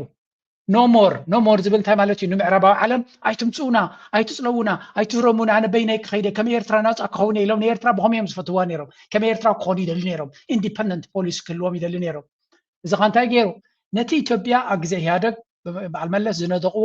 ምስ ኤሮፓውያን ዝቐረበ ዝምድና ዝነበረ ከም ዝብታሕ ገይሮሞ ዳትስ ዋይ ድማ ኣሜሪካ አንከር ስቴት ናብ ኬንያ ዘሰጋገርዎ ስለዚ ዓቢ ሕጂ ንዑ ክመልሶ ኢሉ እንተፃዕረ እኳ ከቢድ ፃዕሪ ኮይንዎ ክሰልጦ ድማ ይካልእ ምክንያቱ ምትእምማን ኣጉዲሉ ጥራይ ዘይኮነ ንህወሓት ክሃርም ክብል ኣብ ትግራይ ዝገበሮ ድማ በቶም ምዕራባውያን ዓለም ተኻዒቡ እዩ ስለዚ ኣብ መወዳእታ ኣማራፂ ስለ ዝሰኣኑ ዝድግፍዎ ዘሎ እምበር ሚት ካብ ሚት ኣሚኖም ይድግፍዎ የለውን ሻዕብያ ድማ ተፃዊቶም ልዮም ነዚ ሰብ እዚ ክበሃል ከሎ ፅቡቅ እዩ ንባዕሎም ድማ ዲፕሎማሲ ናቶም ንቅድሚት እዮም ፅለው በዚያ መንገዲ ንርኣዮም ሕጂ ንእሽተይ ኣብ ናይ ዓለም ክንሰግር ኢና We start with Niger in West Africa. The spat between the junta-led Sahelian nation and its former colonial power France is escalating. In the latest, Niger junta has taken control of a uranium mine, which is operated by a French nuclear firm called Orano. The firm says it has lost the operational control of the Samer mine in Niger. The mine is located in Niger's northern Erlit region. The French firm Orano holds 63% stake in the mine, while the كم تريود لهم هذا أزياء جرامي كونتاتي تفتير زلو نسدما نيجر زلو منقسي لفرنساويان كيدو نابعدهم سوري أقاطات ناتنا نعنا كخوني ويل ومالو سلازي ناي فرانسيس أورانو زبحال كامباني 63% برك ناي يورانيوم زنبرة أدنا زوننا زنبريو نيجر دما 30 شو عتنتراي حجيجن نحنا نتزلنا أقاطات أبناء عالم أداغا كنشطينا يغني الناس اللي تحجزكم نا فرنسا نشطوا المغنيات يبلنا نا بيروبا نشطوا المغنيات يبلنا يلو فرنسا دما زعابي كفالنا انرجي ناتو نيكولار انرجي نيكولار راوت اتيم زتقمو እንኳን ላይ ናብ ደገ ኤክስፖርት ይገብሩ ናብ አድ እንግሊዝን ናብ ካልኦት ሃገራት ካበይ መጽ ነይሩ ብጥርሑ ካብ ኒጀር ተጓሕጉሒ ወጽ ነይሩ መንግስቲ ናይ ኒጀር ድማ ሶሪ ጸጋታትና ንዓና ይልዎም ኣሎ ፈረንሳውያን እንታይ ክብሉ ጀሚሮም ኣሎ ሰሓቅት ሞት ይኹም we are The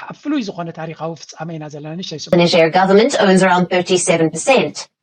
Now, France managed to secure exclusive access to Niger's uranium supply through various agreements after Niger's independence in 1960.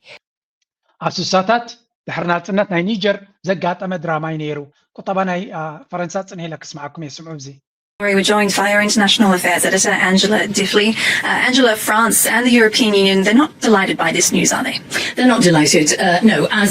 the president of Niger says, the general who is leading the junta there, this is our uranium. We will sell it to whom we want, as we wish, when we want. And that is the reality. It's true that this idea that some of it has already been seen, there are reports in international media that some uranium has already been taken to Togo.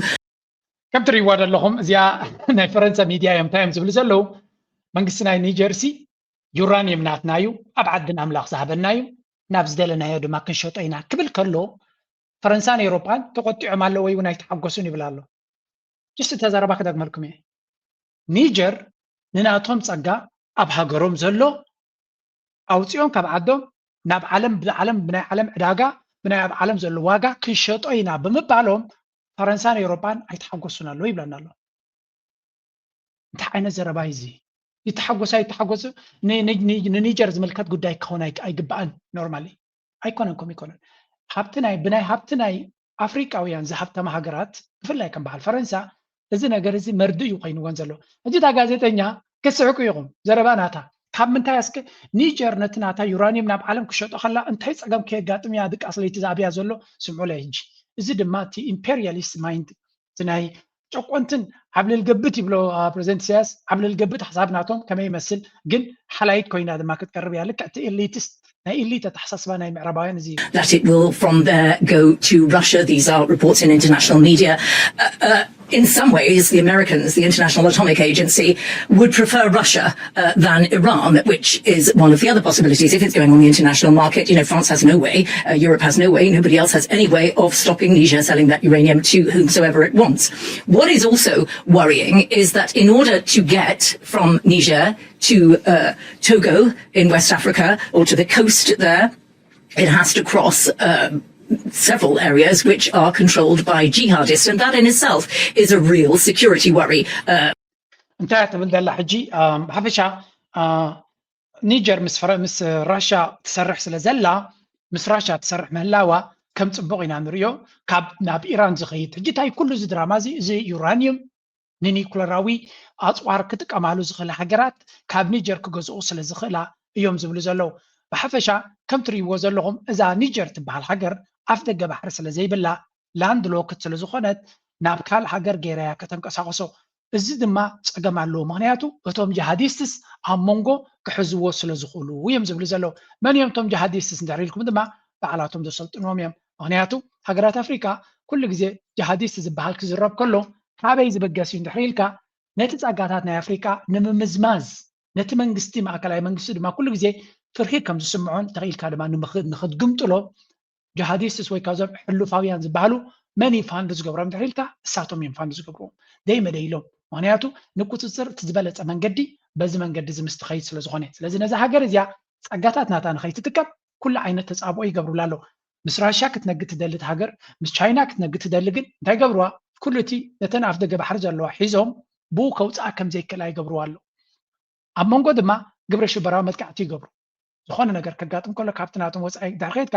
ግብረ ሽበራ ንኣብነት ናይጀርያ ዝበሃል ኣሎ ዶብ ናቶም ምስ ናይጀርያ ክሰርሑ ይክእሉን እዮም ምክንያቱ ኣብ ናይጀርያ ዘሎ መንግስቲ መጋበርያ ናይ ምዕራባውያን ዓለም ስለዝኾነ ስለዚ ካልእ መንገዲ ክደልይለዎም ንኸውፅኡ ስለዚ ናይ ብሓቂ ኣፍ ደገ ባሕሪ ዘይብለን ሃገራት ብድሆ ኣለዎን ይበሃል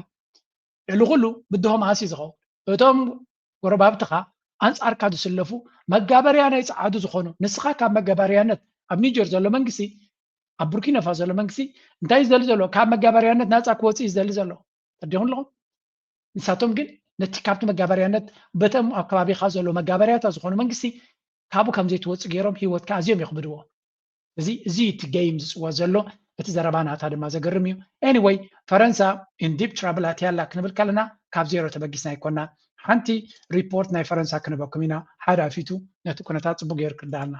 as a pillar of European stability and the EU's second largest economy. But right now, the country is facing a question that would have been unthinkable just a couple of years ago. Is it becoming the new sick man of Europe? First, Germany's economic crisis. ኣብ ኤሮፓ እንታይ ኢና ንሰምዕ ዘለና ሎሚ መን እዩ ትዝኸፈ ቁጠባ ኮይኑ ዘሎ ንቁጠባ ኤሮፓ ዝለዓለ ሓደጋ ኮይኑዎ ዘሎ መን እዩ ጀርመን ብእንታይ ዝብል ሽም ትፍለጥ ኣብ 1900 መወዳእታ ናይ ኣብ ከባቢ 2000 ካብ ተስዓታት ክሳብ 2000 ቁጠባ ናይ ጀርመን ኣዝዩ ሕማቕ ስለ ዝነበረ ሕሙም ሰብኣይ ናይ ኤሮፓ ሲክ ማን ኦፍ ዩሮፕ ዝብል ሳውጓ ወፂዎ ነይሩ ድሕሪዩ እቲ ቁጠባ ፅቡቅ ክጀሚሩ ሕጂ ድማ ኣብቲ ናይ ቀደም ሕማሙ ተመሊሱሎ ይበሃል ዩኬ ሕማቕ ኣሎ ይበሃል ፈረንሳ ድማ እቲ ዝገደደ ይበሃል ስለዚ ኣብ መንጎ ውድድር እዩ ዘሎ ኣብ መንጎ እዞም መንግስታት መን እዩ እቲ ዝሓመቐ ካባቶም መን እዩ እቲ ዝኸፍአ ኩነታት ኣጋጢምዎ ዘሎ እዩ ዝበሃል ዘሎ ስለዚ መን እዩ ተቐልጢፉ ዝያዳ ክዓኑ ዝኽእል ንኣብነት ኣብ ፈረንሳ መንግስቲ ፕራይም ሚኒስተር ባጀት ክሕልፍ ዝኽእል ፕራይም ሚኒስተር ምርካብ ሲኢኖም ኣለዉ ይበሃል ስለምንታይ ናይ ባጀት ናይ ፈረንሳ መንግስቲ እቲ ዘለዎ ፀገም ይርኢ ስለ ዘሎ እቲ ዘለዎ ዕዳ ይርኢ ስለ ዘሎ ዓብ ለውጢ ኣብቲ ፖሊሲ ናቱ ክገብር ኣብቲ ወፃኢታት ናቱ ኣብቲ ባጀት ናቱ ክገብር ከም ዘለዎ ይንገር ኣሎ ንዑ ክገብር ዘዝፈተነ ፕራይም ሚኒስተር ማለት እሱ እቲ ባጀት ዝሕልፍ ነፍሲ ወከፍ ባጀት ሓሳብ ዘዝመፀ ድማ እቲ ባይቶ ይነፅጎ ስለምንታይ ዝለመድዎ ስለ ዝስእኑ ዘሎ እቲ ህዝቢ ዝለመዶ ምቾት ክረክብ ስለ ዘይክእል ዝለመድካያ ምቾት ድማ በመዝመዛ ካብ ካል ሃገር ዝመፅእ እንተነይሩ ዕዳ ናይቲ ሃገር ትርእይዎ ኣለኹም ኣብ ሬከርድ ለቨል በፂሑ ኣሎ እስከሙታት ድማ እቲ መንግስቲ ክልቃሕ እንተደለየ እውን እቲ ዋጋ ናይቲ ልቓሕ ኣዝዩ ከቢድ እዩ ዝኸውን ዘሎ ስለዚ ሪዝነብል ወይ ከዓ ሎጂካል መልሲ ወይ እውን ማንም ሰብ ክገብሮ ዘሎ እንታይ ወፃኢታቱ ከጉድል ክኽእል ኣሎ እቲ መንግስቲ ወፃኢታቱ ከጉድል ድሕሪ ኮይኑ ድማ ሓድሽ ባጀት ከታታት ኣሎ ነዚ ድማ እቲ ባጀት ድማ ምናልባት ካብ ጥሮታ ዲ ከጉድል ካብ ናይ ስራሕ በነፊት ዘሎ ዲ ገለ ነገር ከጉድል ክኽእል ኣሎ ንዑ ድማ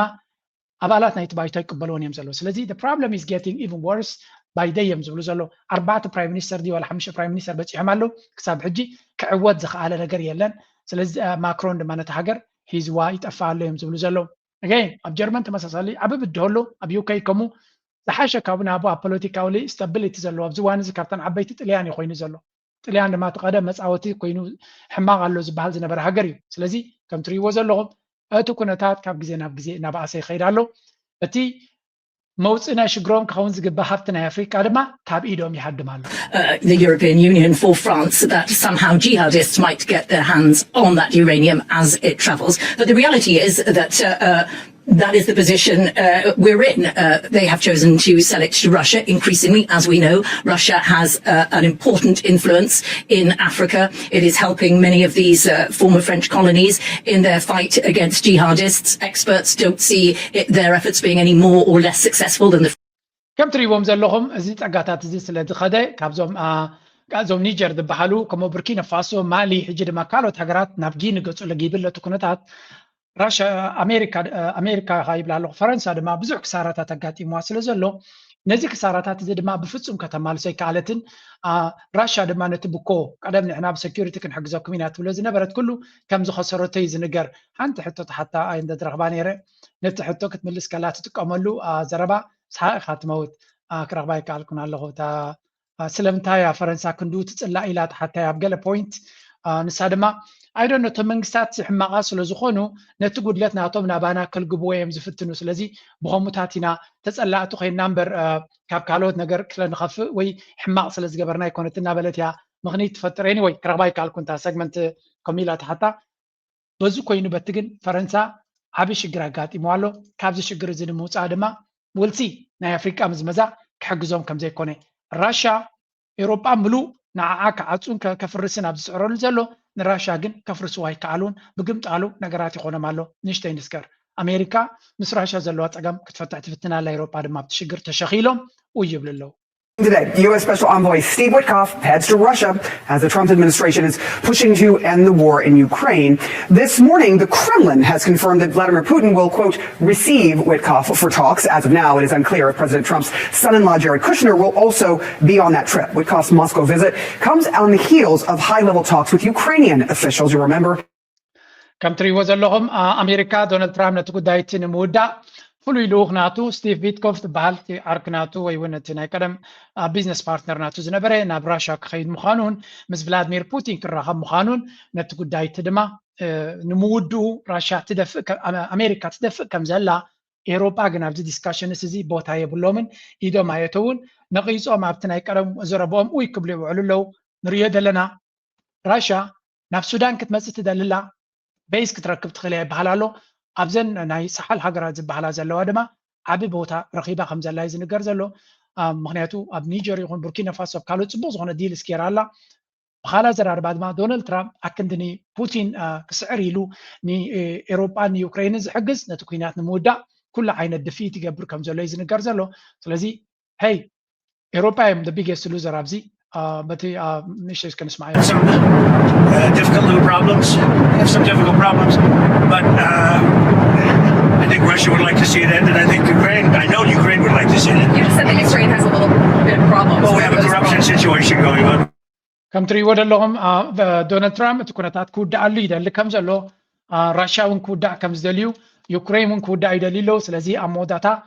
እቲ ኩነታት ከቢድ እናኾነ ይመፅእ ስለ ዘሎ ዩክሬን ኣብዚ እዋን እዚ ክትፃወረሉ ኣብ ዘይትኽእል ደረጃ እውን በፂሓ ስለ ዘላ እምበር ካብ ሓልዮት ጥራይ እውን ኣይኮነን ኣሜሪካ ድማ ነቲ ኩናት ንምንዋሕ ዘለዎ ረብሓን እቲ ኩናት ተወዲኡ ዘሎ ረብሓን ከተወዳድር ከላ ኩናት ናይ ዩክሬን ዕላምኡ ሃሪሙ እዩ ኤውሮጳ ካብ ራሽያ ተፈልዮም እዮም ኣዝዮም ተፈልዮም ጥራይ ዘይኮነስ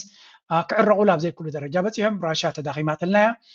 ስለዚ ምስ ራሽያ ምትፍናን ሕጂ መኻዚኖ ናይ ኣፅዋርና ክንሕይል ኣለና ምክንያቱ ንቻይና ክንገጥማ እውን ስለ ንኽእል ዝብል ካልኩሌሽን ኣሎ ካልኣይ ድማ ንቬኔዙዌላ ክሃርም ወዲዩ ስለ ዘሎ ንቬኔዙዌላ ክሃርም እንተኮይኑ እንታይ ክገብር ክኽእል ኣሎ እንተወሓደ ንራሽያ ናይ ዩክሬን ኩናት ጠጠው ከብለልካ ኢድካ ሰሓበለይ ክብሎ ክፍትን እዩ ፑቲን እንታይ ክብሎ እዩ ብዘይገድስ ብሓፈሻ ገለ መዋፅኦ ገለ ቴክኒክ ክጥቀም ክፍትን እዩ ንሪኦ ዘለና ድማ ካብ ግዜ ናብ ግዜ ቀልጢፉ ዝቀያየር ዘሎ ኩነታት ኢና ንርኢ ዘለና ኣብዚ ኩሉ ወላ ሓንቲ ለውጢ ወይ ረብሓ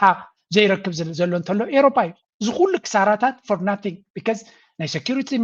መፍትሒ ረኸበ ናይ ቁጠባ መፍትሒ ረኸበ ናይ ካልእ ነገራት ናይ ቁጠባ መፍትሒ ናይ ኩሉ ነገር ነዳዲ ናቱ ድዩ ቁጠባ ናቱ ድዩ ሴኪሪቲ ናቱ ድዩ ኩሉ ባዕሉታት ራይ ዝፅሎ ዘሎ ዝኾነ በነፊት ዘይረኸበ እዩ ካብኡ ቀፂልና ቭላድሚር ፑቲን ካልእ ዝገብሮ ዘሎ ድማ ስምዑ ንሳቶም ንቭላድሚር ፑቲን ክሓፅዎ ይፍትኑ ንሱ ድማ መዕፀው ዝበሃል የብሉ Countdown has begun. In 3 days from now, Vladimir Putin will arrive in New Delhi. It will be his first visit to India in 4 years, also the first since the war in Ukraine began. So the stakes are high. Major announcements are expected. Both sides are keen to make it a successful visit, and we at First Post will be covering it extensively for you. We'll be looking at all እንታይና ንሰምዕ ዘለና ናልኩም ቭላድሚር ፑቲን ድማ ካብ ዓዱ ከም ዘይወፅእ ብኩሉ ዓለም ፓራያ ስቴት ዝተፈንፈነ ሃገርን መርሕነትን ክኸውን ዝሓሰብዎ ሂዝ ኣክቹሊ በብዙሓት ሃገራት ዝድለ ከም ስትራቴጂካዊ ፓርትነር ዝርይዎ እንኮላይ ዓበይቲ ሃገራት እንዲ ማለት ነበር ራብዓይ ዝዓበየ ድዩ ሓምሻይ ዝዓበየ ቁጠባ ናይ ዓለምና እዩ ኣብዚ እዋን እዚ ድማ እቲ ዝዓበየ ዕብየት ደምፅእ ዘሎ ብህዝቢ ይኹን ብቁጠባ ድማ ኣዝዩ ኣገዳሲ ሃገር እዩ ኣሜሪካ ይኹን ኤውሮጳ ድማ ንህንዲ ክሕዙ ዘይገበርዎ የብሎምን ንህንዲ ድማ ምስ ራሽያ ዘለዋ ዝምድና ንክትበትኽ ኩሉ ዓይነት ፀቕጢ ክገብሩላ ፈቲኑ ብግምጣሉ ፑቲን ናብ ራሽያ ናብ ህንዲ ክመፅኡ ሓደ ዓብይ ናይ ኣፅዋር ድዩ ናይ ቁጠባ ድዩ ናይ ካልእ ርክብ ክገብሩን ዲል ክገብሩ ከም ዝኾኑን እዩ ዝንገር ዘሎ እዚ ኸ እንታይ ዘርእየካ ኤውሮጳዊ ሕብረት ከምኡ ድማ ኣሜሪካ ዘለዋ ፅልዋ እናጎደለ ይኸይድ ኣሎ ምክንያቱ ኣሜሪካ ብዙሕ ዓይነት ኮንዲሽንስ ወይ ከዓ ቅድመ ኩነታት ስለ ዝገብሩ ራሽያ ግን ብግምጣሉ ነተን ካልኦት ሃገራት ማዕርያ ስለትርየን ንህንዲ እውን ብኽፉት ልቢ ናይ ኣፅዋር ናይ ካል ቴክኖሎጂ ምሳ ሽርክነት ንክትገብር ስለትደሊ ህንዲ ብጣዕሚ እያ ትደልያ ንራሽያ ካልኣይ ድማ ህንዲ ንራሽያ ናይ ግድን እያ ክደልያ ስለምንታይ ራሽያን ህንድን ዝኸድዎ ዘለዋ ርክብ ይርይዎ ስለ ዘለው እንድሕሪ ቻይና ቀዳመይቲ ስትራቴጂካዊት መቀናቐንትና ኢሎም ስለ ዝኣምኑ ህንዲ ምስ ራሽያ ዝግበር ዘሎ ዝምድና ናይ ቻይናን ራሽያን ንዑ ዝወዳደር ሽርክነት ክገብሩ ክኽእሉ ኣለዎም ስለዚ ንራሽያ እንተወሓደ ኣብ ጎድኖም እውን ክገብርዎ ኣለዎም ምንታን ፅባሕ ንጎ ምስ ቻይና ደው ከይትብል ስለዚ ኣጋይን ፑቲን ነዚ ኩሉ ገይምስ ከም ከብዲዱ ዘፅንዖ ስለ ዝኾነ ሓይልኻ ስለ ዘለዎ ብፍላይ ወታደራዊ ሓይሊ ስለ ዘለዎ ዓቕሚ ስለ ዘለዎ ቴክኖሎጂ ናይ ወታደራዊ ዓቕሚ ስለ ዘለዎ እዛ ፅዋርናቱ ድማ ስለ ዘድልዮም ህንዲ ናብ ራሽያ ገጾም ይፅግዑ ከም ዘለዎ ንርኢ ኣለና ኣሜሪካ ኩሉ ዝፈተነቶ ኤውሮፓ ኩሉ ዝፈተንዎ ክዕወትሉ ይከኣሉን ምክንያቱ ኣሜሪካ ፍሉይ ኣፅዋር ናታን ህንዲ ክሸጣ ኣይደልን እያ ህንዲ መወዳድርቲ ክትከውን እያ ኢላ ስለተኣምን ራሽያ ግን ንክሸጠላ ፀገም የብላን እዚ ድማ እቲ ፍልልይ ናይ ክልቲኦም ሃገራት ኣብዚ ዘሎ እዚ ፑቲን ነቲ ገይም ከመይ ጌርካ ከምፅዋተሉን ከመይ ጌርካ ከምትዕወተሉን ዝፈልጥ መራሒ እዩ News about the future of the US dollar just emerged, and once again, almost nobody in Western media is talking about it. Because while politicians in Washington keep insisting the dollar will remain dominant forever, China and the BRICS alliance are quietly laying the groundwork for something very big to happen in 2026. Now, for the past few years... ብሓፈሻ እንታይና ንሰምዕ ዘለና ዓለምና ኣብ ካልእ ድራማታት ተኣሊኻ ከላ ቻይና ዓበይቲ ውሳነታትን ስጉምትታትን ትገብር ኣላ እሱ ድማ ናይ ዓለምና ናይ ንግዲ ባጤራ ናይ ቻይና ዩዋን ንክኸውን ትደፍኣላ እሱ ድማ ብወርቂ ሰትለመንት ክኸውን እቲ ባጤራ ናቶም ምስ ቻይና ትነግድ ተለኻ ብባጤራ ናይ ቻይና ትነግድ እንተለኻ ነቲ ትርፊ ገንዘብ ዘለካ እንተደይ ደሊኻዮ ብወርቂ ከተደቃቅሶ ከም ትኽእል ስለዚ ሓደ ሰንትራል ባንክ ብወርቂ ዝተሰነየ ባንክ ትራንዛክሽንስ ንክህሉ ትጓየላ እዩ ዝበሃል ዘሎ ነቲ ፔይመንት ሲስተም ናይ ቻይና ባጤራ ጌርካ ትጥቀም ተለኻ ሽዑ ነጊድካ ናይ ቻይና ባጤራ እንተተሪፉካ እንታይ ትገብር ነቲ ባጤራ ናይ ቻይና ብወርቂ ክትቅይሮ ከም ትኽእል እዚ ከዓ እቲ ዝበለፀ ካረንሲ ዝበሃል ብወርቂ ምዝስነ እዩ ኣከምዚ ድማ ቻይና ኣቐዲማ ንቅድሚት ትኸይድ ከም ዘላ እዩ ዝንገር ዘሎ ኩሉ እዚ ንሪኦ ዘለና ድማ ኣጋይን ኣት ዲ ኤንድ ኦፍ ደ ደይ እቲ ኩነታት ኣስተውዒልካ እንተሪኢኻ ጥራዩ ውፅኢት ክመፅእ ዝኽእል ንኤርትራ ብዙሕ መኪታ ብዙሕ ፅዒራ ግን እቲ ዕድላት መድረክ እናተኸፈተ ይኸይድ ኣሎ እቲ ሕቶ ኤርትራ ኣይ ሆፕ ኢምብሬስ ክትገብሮ ነዚ ናይ ብሪክስ ናይ ዩዋን ፔይመንት ሲስተም መፅኡ ዘሎ ኣብ 185 ሃገራት ከኣትዩ ዘሎ ብዝቐልጠፈ ኣዶፕት ክትገብሮ ዘለዋ ኤርትራ እያ ባንኪንግ ሲስተም ናታ ድማ ከተመዓራርዮ ክትክእል ኣለዋ ነቲ ቴክኖሎጂ ተጠቒማ ነቲ ዘለዋ ሕፅረታት ከፊታ ነዚ ደገ ዘሎ ሰብ ድማ መፍትሒ ክትገብረሉ እንተትኽእል ክሳዕ ክንደይ ፅቡቅ ምኾነ ነይሩ ነቲ ቁጠባናትና እውን ሓጋዚ ስለ ዝኾነ ምክንያቱ ገዳ ኣሜሪካ ኣፅያትና ጥራይ እናበልና ክንነብር ኣይንኽእል ኢና ነቲ ናይ ቻይና ቀልጢፍና ካብቶም ቀዳሞት ንጥቀመሉ ክንከውን ይግባእ ዝብል እምነት እዩ ዘለና ኣነ ኤርትራ ድማ ኣይሆፕ ኣብዚ ክትጓየ ተስፋ ንገብር He wrote Rich Dad Poor Dad, one of the first books I read on money. He put it very simply. He said the rich buy assets, the poor buy liabilities. The middle class buys liabilities thinking they are assets. Well, it is actually fairly simple. There are two categories, assets, liabilities. An asset puts money in your pocket. A liability takes money out of your pocket. ጽቡቕ ዝኾነ መግለፂ እዩ ሓንቲ ካብተን ዝበለፀ መፅሓፍቲ ናይ ቁጠባ ናይ ሮበርት ቲ ኪዮሳኪ ዝበሃል ሪች ዳድ ፑር ዳድ እያ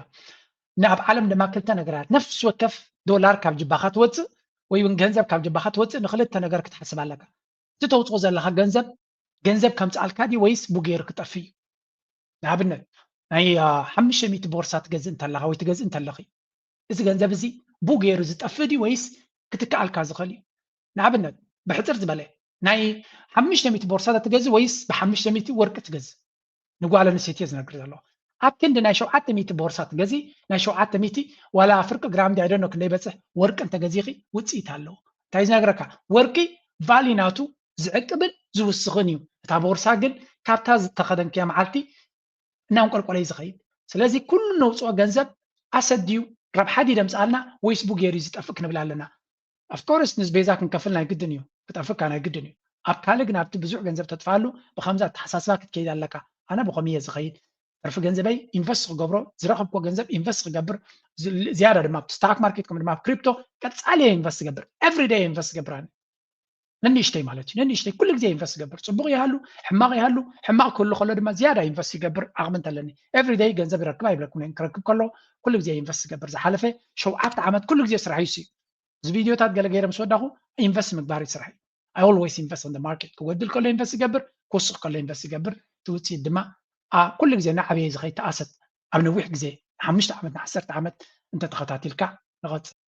የብልጽግናው አገዛዝ በአማራ ክልል ከፋኖ ጋር የሚያደርገው ጦርነትን ተከትሎ ንጹሐንን እየደፈረ እየገደለ እያሳደደ መሆኑን ዘጋርዲያን አጋለጠ። በአማራ ክልል የተፈጸሙ ስላሉ ኢሰብአዊ ድርጊቶች፣ ስላለው ሰብአዊ ቀውስና የፋኖ ትግል ዙሪያ ዘጋርዲያን ኢንሳይድ ኢትዮጵያስ ፋኖ ኢንሰርጀንሲ ፎቶ ኢሴ በሚል ርዕስ ትናንት ባቀረበው የፎቶ ዘገባ ጸሐፊው በወሎ አካባቢ የፋኖን የማሰልጠኛ ቦታዎች እንደጎበኘና ህዝብ ላይ ተፈጸመ የተባለውን ሰብአዊ መብት ጥሰት መረጃዎችን ማሰባሰቡን ገልጿል። አማራ ፋኖ አብዛኛውን ማለትም ወደ 80% የሚሆነውን የአማራ ክልል በተለይም እንታይና ንሰምዕ ዘለና እዚ አገዳሲ ምዕባለይ ሜይንስትሪም ሚዲያ ንመጀመርያ ብዛዕባ ፋኖ ሓበሬታ ንመጀመርያ ይኮነን ሓደ ካብቲ አገዳሲ ሚዲያ እዚ ምዕራባዊ ሚዲያ ንቃልሲ ናይ ህዝቢ አምሓራ ብፍላይ ናይ ፋኖ ዳርጋ ሸለል ኢልዎ እዩ ደይመለይሉ ክዓብሶ ብዛዕባ ክዛረባ ይፍትን ነይሩ ጋርዲያን ሓደ ካብቶም ዕብይ ዝበለ ተቐባልነት ዘለዎም ኣብዚ ስታብሊሽመንት ዝበሃል እዩ ስለዚ ብዛዕባ ፋኖ አገዳሲ ሪፖርት ይብሎ ስምዕዎ ኣብዚ መጥቃዕቲ ድሮን ኢትዮጵያ ድሮናት ውግእ መንግስቲ ኢትዮጵያ ኣብ ልዕሊ ሲቪላን ስድራ ቤታት ምብትታን ይስዕብ ኣሎ ተባሂሉ ኣብ ልዕሊ ሓይልታት መንግስቲ ኢትዮጵያ ድማ ከቢድ ክሲ ቀሪበሎም ኢትዮጵያ ሓይልታት ፌደራል ንኩናት ፋኖ ንምምካት ኣብ ዝንቀሳቀስሉ ዘሎ እዋን ኣብ ክልል ኣምሓራ ሰፊሕ ምግሃ ሰብኣዊ መሰላት ይፍፅሙ ከም ዘለዎ ተኸሲሶም ሓይልታት ፌደራል ኣብ ኢትዮጵያ ኣብ ክልል ኣምሓራ ንዝተፈጠረ ግጭት ፋኖን ምስዓረ ኣብ ዝገብረው ፈተነም ጭውያ ህልቂት ጾታዊ ዓመፅን መጥቃዕትን ሓዊሱ ገሰት ከም ዝፈጸሙ ጋዜጣ ጋርዲያን ኣብ ስእላዊ ጸብጻባ ሓቢራላ ወሲኹ ድማ እቲ ኩነታት ካብ ቁፅሪ ወጻኢ ምዃኑን ካብ ኩናት ሱዳን ዝመፁ ስደተኛት እውን ዘእንግድ ዘሎ እቲ ክልል ልዕሊ 2 ሚልዮን ሰባት ህፁፅ ሰብኣዊ ሓገዝ ከም ዘድልዮም ጸብጺቡ ጋዜጣ ጋርዲያን ኣብ ስእላዊ ጸብጻባ ከም ዘመልከተቶም ሰራዊት ፌደራል ኢትዮጵያ ብቐጻሊ ብጭፍጨፋ ብዘይ ፍቃድ ማእሰርቲ ጾታዊ ዓመፅን መጥቃዕቲ ሰብኣዊ አልቦ ነፈርትን ኣብ ክልል ኣምሓራ ንሰላማውያን ሰባት ዒላማ ብምግባር ስድራ ቤታት ናብ ከቢድ ሓደጋ የውድቕን ከም ዘሎ ከሲሶም ቃለ ምሕት ዝተገብረሎም ሲቪላት ብስንኪ መጥቃዕቲ ሰብኣዊ አልቦ ነፈርትን ምድብዳብን ኣዝማዶም ከም ዝሰኣኑን እዚ ድማ ኣብ ልዕሊ ማእኸላይ መንግስቲ ከቢድ ቁጥዕ ዝያዳ ተበጋጊሱ ከም ዘሎ ገሊፆም እቲ ጸብጻብ ከም ዝሕብሮ ምልሻ ዕጡቕ ፋኖ ኣብ መጀመርታ ሰፊሕ ደገፍ ማሕበረሰብ እኳ እንተረኸበም እናገደደ ዝኸይድ ዘሎ ዘይውሕስነት ቁጠባ ውድቀትን ነዚ ምትማን በብቑሩብ የዳኽሞ ከም ዘሎን ገለ ጉጅለታት ጉጅለ ዕጡቕ ፋኖ ብፍላይ ኣብ ናውጣታት ንሲቪላት ብምጭፍላቕ ይኽሰሱ ከም ዘለውን እቲ ጸብጻብ ኣመልኪቶሎም ኣብ እዋን ኩናት ትግራይ ከም ንሪኦ ዘለና እዚ ጉዳይ እዚ ኣዝዩ ኣገዳሲ ምዕባለ ክኸውን ንኣብይ ኣሕመድ ምክንያቱ ኣብ ምዕራባዊ ዓለም ብዛዕበየ በዓል አልጀዚራ ዝበልዎ ብዙሕ ግዜ ብምንታይ ይኽሰስ ነይሩ ኣብ ትግራይ ብዝገበሮ ግፍዒ ብዙሕ ግዜ ይኽሰስ ነይሩ እንተኢልና ሕጂ ድማ ኣብ ኣምሓራ ይቐፅሎ ከም ዘሎ እዚ ሓበሬታ ዝያዳ ክወፅእ ተጀሚሩ ኣብይ ኣሕመድ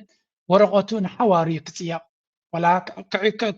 ክዕርዩሉ እንተደለዩ is going to be very difficult ስለዚ ከም ንሪኦ ዘለና ብዙሕ ፀገማት ይፈጥር ከም ዘሎ ብዙሕ ሽግር ይፈጥር ከም ዘሎ ካብ ኩናት ዘይዕርፍ ሰብ ምዃኑ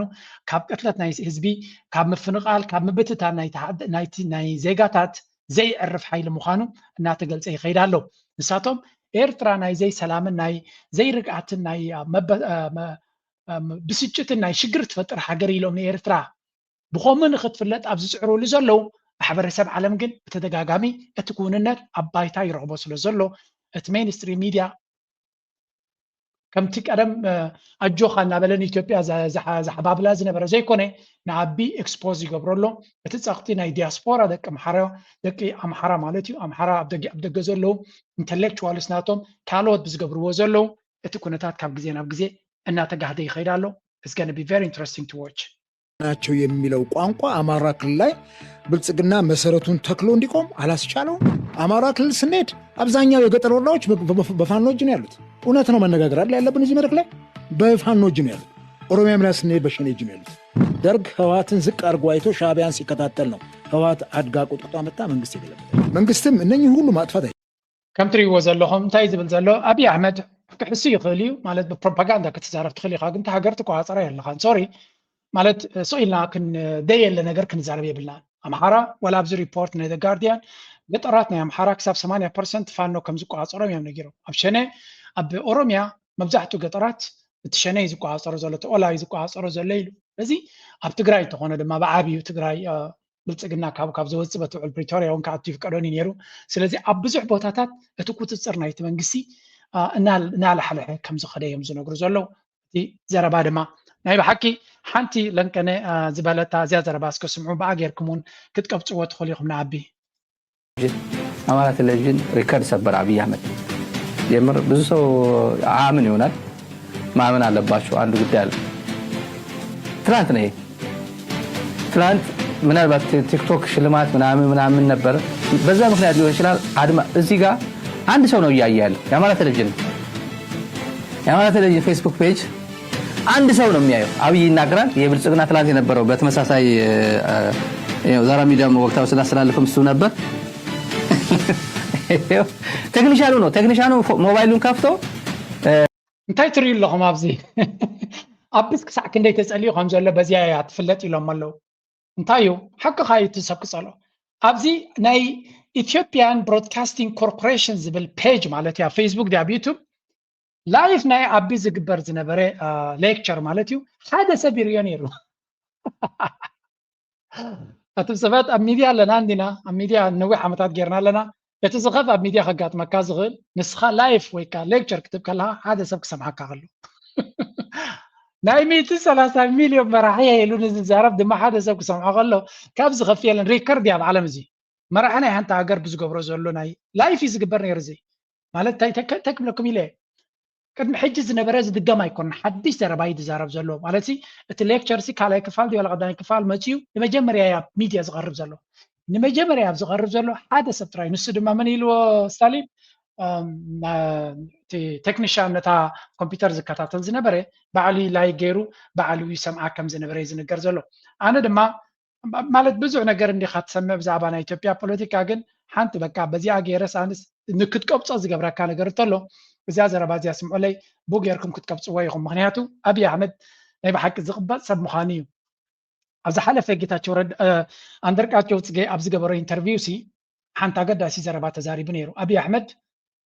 ሓሶት ንኣብይ ኣሕመድ ሲኢሉ ተገዲዱ ወይ እውን ንዕላማ ኢሉ ይኮነን ዝሕሱ ኢሉ ብዘይ ዝኾነ ይኹን ምክንያት ስቕ ኢሉ ኣብ ከሎ ቦግ ኣቢሉ ዝሕሱ ሰብ ኢሉ መጋ ሓሶት ተቐዳመይቲ ኣብ ኣፉ ትመፅያ ኢሉ ሓንቲ ዛንታ ይነግር ማለት እዩ ብዛዕባ አንደርቃቸው ፅገይ ዝዛረብ ዘሎ ኣብ ኤርትራ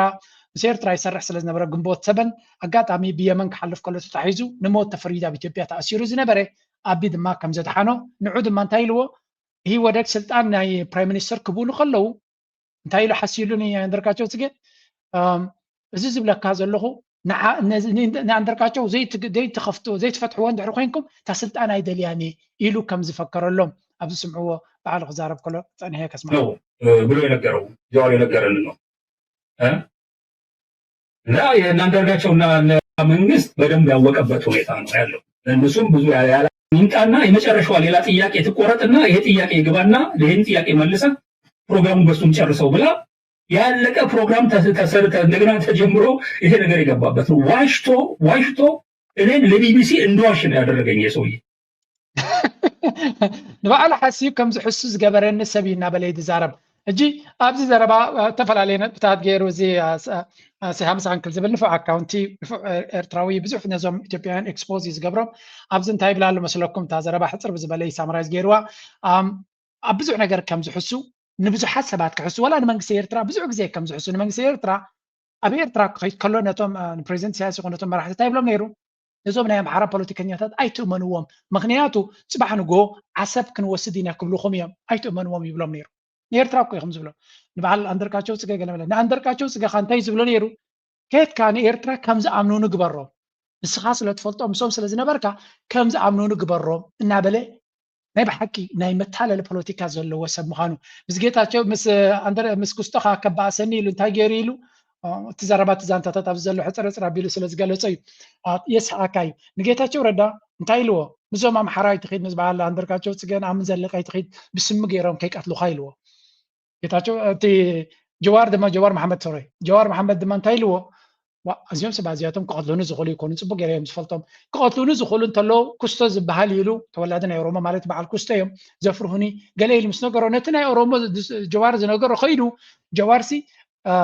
ለኽባጥ ኢኻ ስኻ ክትቀትል ትኽእል ኢኻ ኢልኒ ኢሉ በቃ ስርሑሲ ከምዛና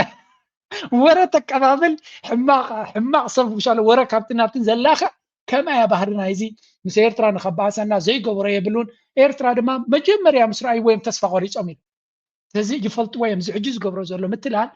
ላድዮምሉ ስለ ዝኾኑ እቶም ሻዕብያ ፅቡቅ ገይሮም ዝፈልጥዎ በዚ ናይዚ ዘረባ እዚ ክታለሉ ዝኽእሉ ይኮኑን ከምዚ ዓይነት ሓሳቡ ግን ኣብ ፖለቲካ ተራእዩ ኣይፈልጥን ኢና በለ دراما زخونه يتزارب زلو من البعض أنا تعمي أسيقني سلازي إذا أبزيات ريواز نبركم ناي ستالين ريكورد زبالة حقيو مغنياتو هذا سب كاتولا مودا تمزجزيه سب كفلت أكان يجدن سلو زخونه إذا كنت تزيا أجات إما يبلو نبحك زجرمي حجي نابتقرأي نسكر تجارد ما مسابي أجات إمام زلو كنتات ብጥሕሰት ስምምዕነት ፕሪቶርያ ካብ ከተማ መቐለ ከቢድ ክሲ ቀሪቡ ኣለሎም መንግስቲ ፌደራል ኣብ ልዕሊ ትግራይ ዳግም ዕፅዋን ክባን ዒላማ ዝገብረ ዝመስል ዝተባሃለም ክልከላ ወሰኽ ማህያን ከምኡውን መሰረታዊ ቀረባትን ኣካይዱ ተባሂሉ ተኸሲሰሎም ውድብ ሳልሳይ ወያነ ትግራይ ሰራሕተኛ መንግስቲ ትግራይ ብደረጃ ሃገር ካብ ዝተገብረ ወሰኽ ማህያ ምንጻልም ጥሕሰት ሰብኣዊ መሰልን ውዕሊ ፕሪቶርያን ይክብል ከሲሰሎም ብደረጃ ሃገር ካብ ወርሒ መስከረም ጀሚሩ ዝተተግበረ ወሰኽ ማህያን ንሰራሕተኛት መንግስቲ ትግራይ ዘገለለ ምዃኑ ዝገለጸ ውድብ ሳወተ እዚ ድማ ጥሕሰት ሰብኣዊ መሰልን ስምምዕነት ፕሪቶርያን ምዃኑ ከሲሰሎም ማህያ 17 ኣዋርሒ ሰራሕተኛት መንግስቲ ትግራይ ከይተኸፈለ ምጽንሖም ከምዚ ንሪኦ ዘለና ኣብ መንጎ ህወሓትን ወይ እውን መንግስቲ ትግራይ ግዝያዊ መንግስቲ ትግራይን ኣብይ ኣሕመድን ብዙሕ ሽጣራታትን ብዙሕ ተንኮልን ይግበር ከም ዘሎ ኢና ንሰምዕ ዘለና ኣብ መወዳእታ ድማ እቲ ኩነታት ከም ንሪኦ ዘለና ተጠዊ ንተጋሩ ንምህራም ቅድሚ ሕጂ ዝተጠቀሙላ ታክቲክ እዮም ሓንቲ ፕሮፓጋንዳ ብብዝሒ የውፅዋ ኣለው ንተጋሩ ድማ ቀላል ክትከውን ኣይኮነትን እዛ ጉዳይ እዚኣ ናብ ኩናት ገፁ ይኸይድ ከም ዘሎ ዘርኢ ብዙሕ ምልክታት ንርኢ ኣለና ሓደ ካብኡ እዚኣቶም እዮም ቶም አክቲቪስትስ በከፍተኛ አመራሩ በኩል ሰፊ ውይይት የተደረገበት 8 ገጽ ዶክመንት ነበር እሱን እንደገና የሚከልስና አዋጭነቱን የሚገመግም ኮሚቴ እንደተቋቋመ አስተማማኝ መረጃዎችን አግኝቻለሁ ከዛ ባለፈ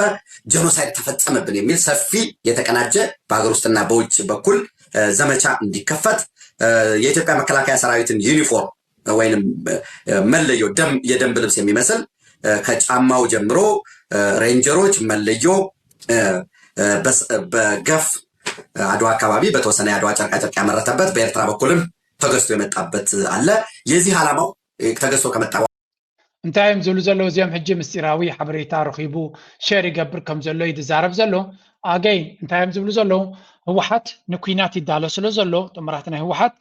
ስለዚ ካልእ ግፍዒ ከም ዝተፈፀመ ንምግባር ድራማ ንምግባር ይዳለውሎ እዛ ናይ ጄኖሳይድ ትበሃል ዘላ ዘረባ መጀመርያ ኣብዚ ሕጂ ዘምፅኣ መን እዩ ጌታቸው ረዳ በተልእኮ ናይ ኣብይ ኣሕመድ ኣብ አልጀዚራ መሊሱ ነታ ርእሲ ዘምፅኣ እዩ ኣብ ተጋሩ ከዘፀጓ ይብልካ ተጋሩ ነታ ጉዳይ እትያ ካብ ግዜ ናብ ግዜ ይዛረቡላ እዮም ግን ከም ዓባይ ኣጀንዳ ሜንስትሪም ሚድያ ዘምፅኣካ እያ ብልፅግና ኣብይ ኣሕመድን ጌታቸው ረዳን ኢኹም ስለዚ እቲ ጉዳይ ናብ ህወሓት ኣላጊብካ ሕጂ እውን ፖሊስ ፍላግ ገይሮም ውግእ ክንገብር ስለዝኾና ወይ እውን ተጋሩ ክንሃርሞም ስለንኽእል ተጋሩ ድማ ብጄኖሳይድ ተፈፂምና ዝብል ድራማ ክገብሩ ከም ዝኽእሉ ኣቐዲምና ገምጊምና ስለያዊ ሓበሬታ ረኺብና ኢና ንዛረብ ዘለና እዮም ዝብሉ ዘሎ ሽዑ ዝኾነ እንተጋጢሙ ኢልና እኮ ነርና ዝብል ዘረባ ንምጥቃም ዝግበር ዘሎ ኣካይዳ ኢና ንርኢ ዘለና በቲ ሓደ ድማ ናይ ባጀት ሕፅረታትን ናይ ትግራይ ዝወሃብ ዝነበረ ኩነታት ናብ ሰራዊት ስለ ዝኸይድ ዘሎ ባጀት ክወሃቦም የብሎምን ዝብል ዘረባ ተደጋጋሚ ንሰምዕ ኣለና እቶም ምስ ኣቢ ዓስኪሮም ዘለው ደቂ ትግራይ ዝኾኑ ጀነራላትን ገለን ድማ ኣተኩሮናቶም ናብ ኤርትራ ጥራይ ኮይኑ ዘሎ አቅም ቢኖረው አንድ ቀንም አይተውም ብያስባለሁ የአቅም ጉዳይ ነው አቅም ቢኖረው አይድርም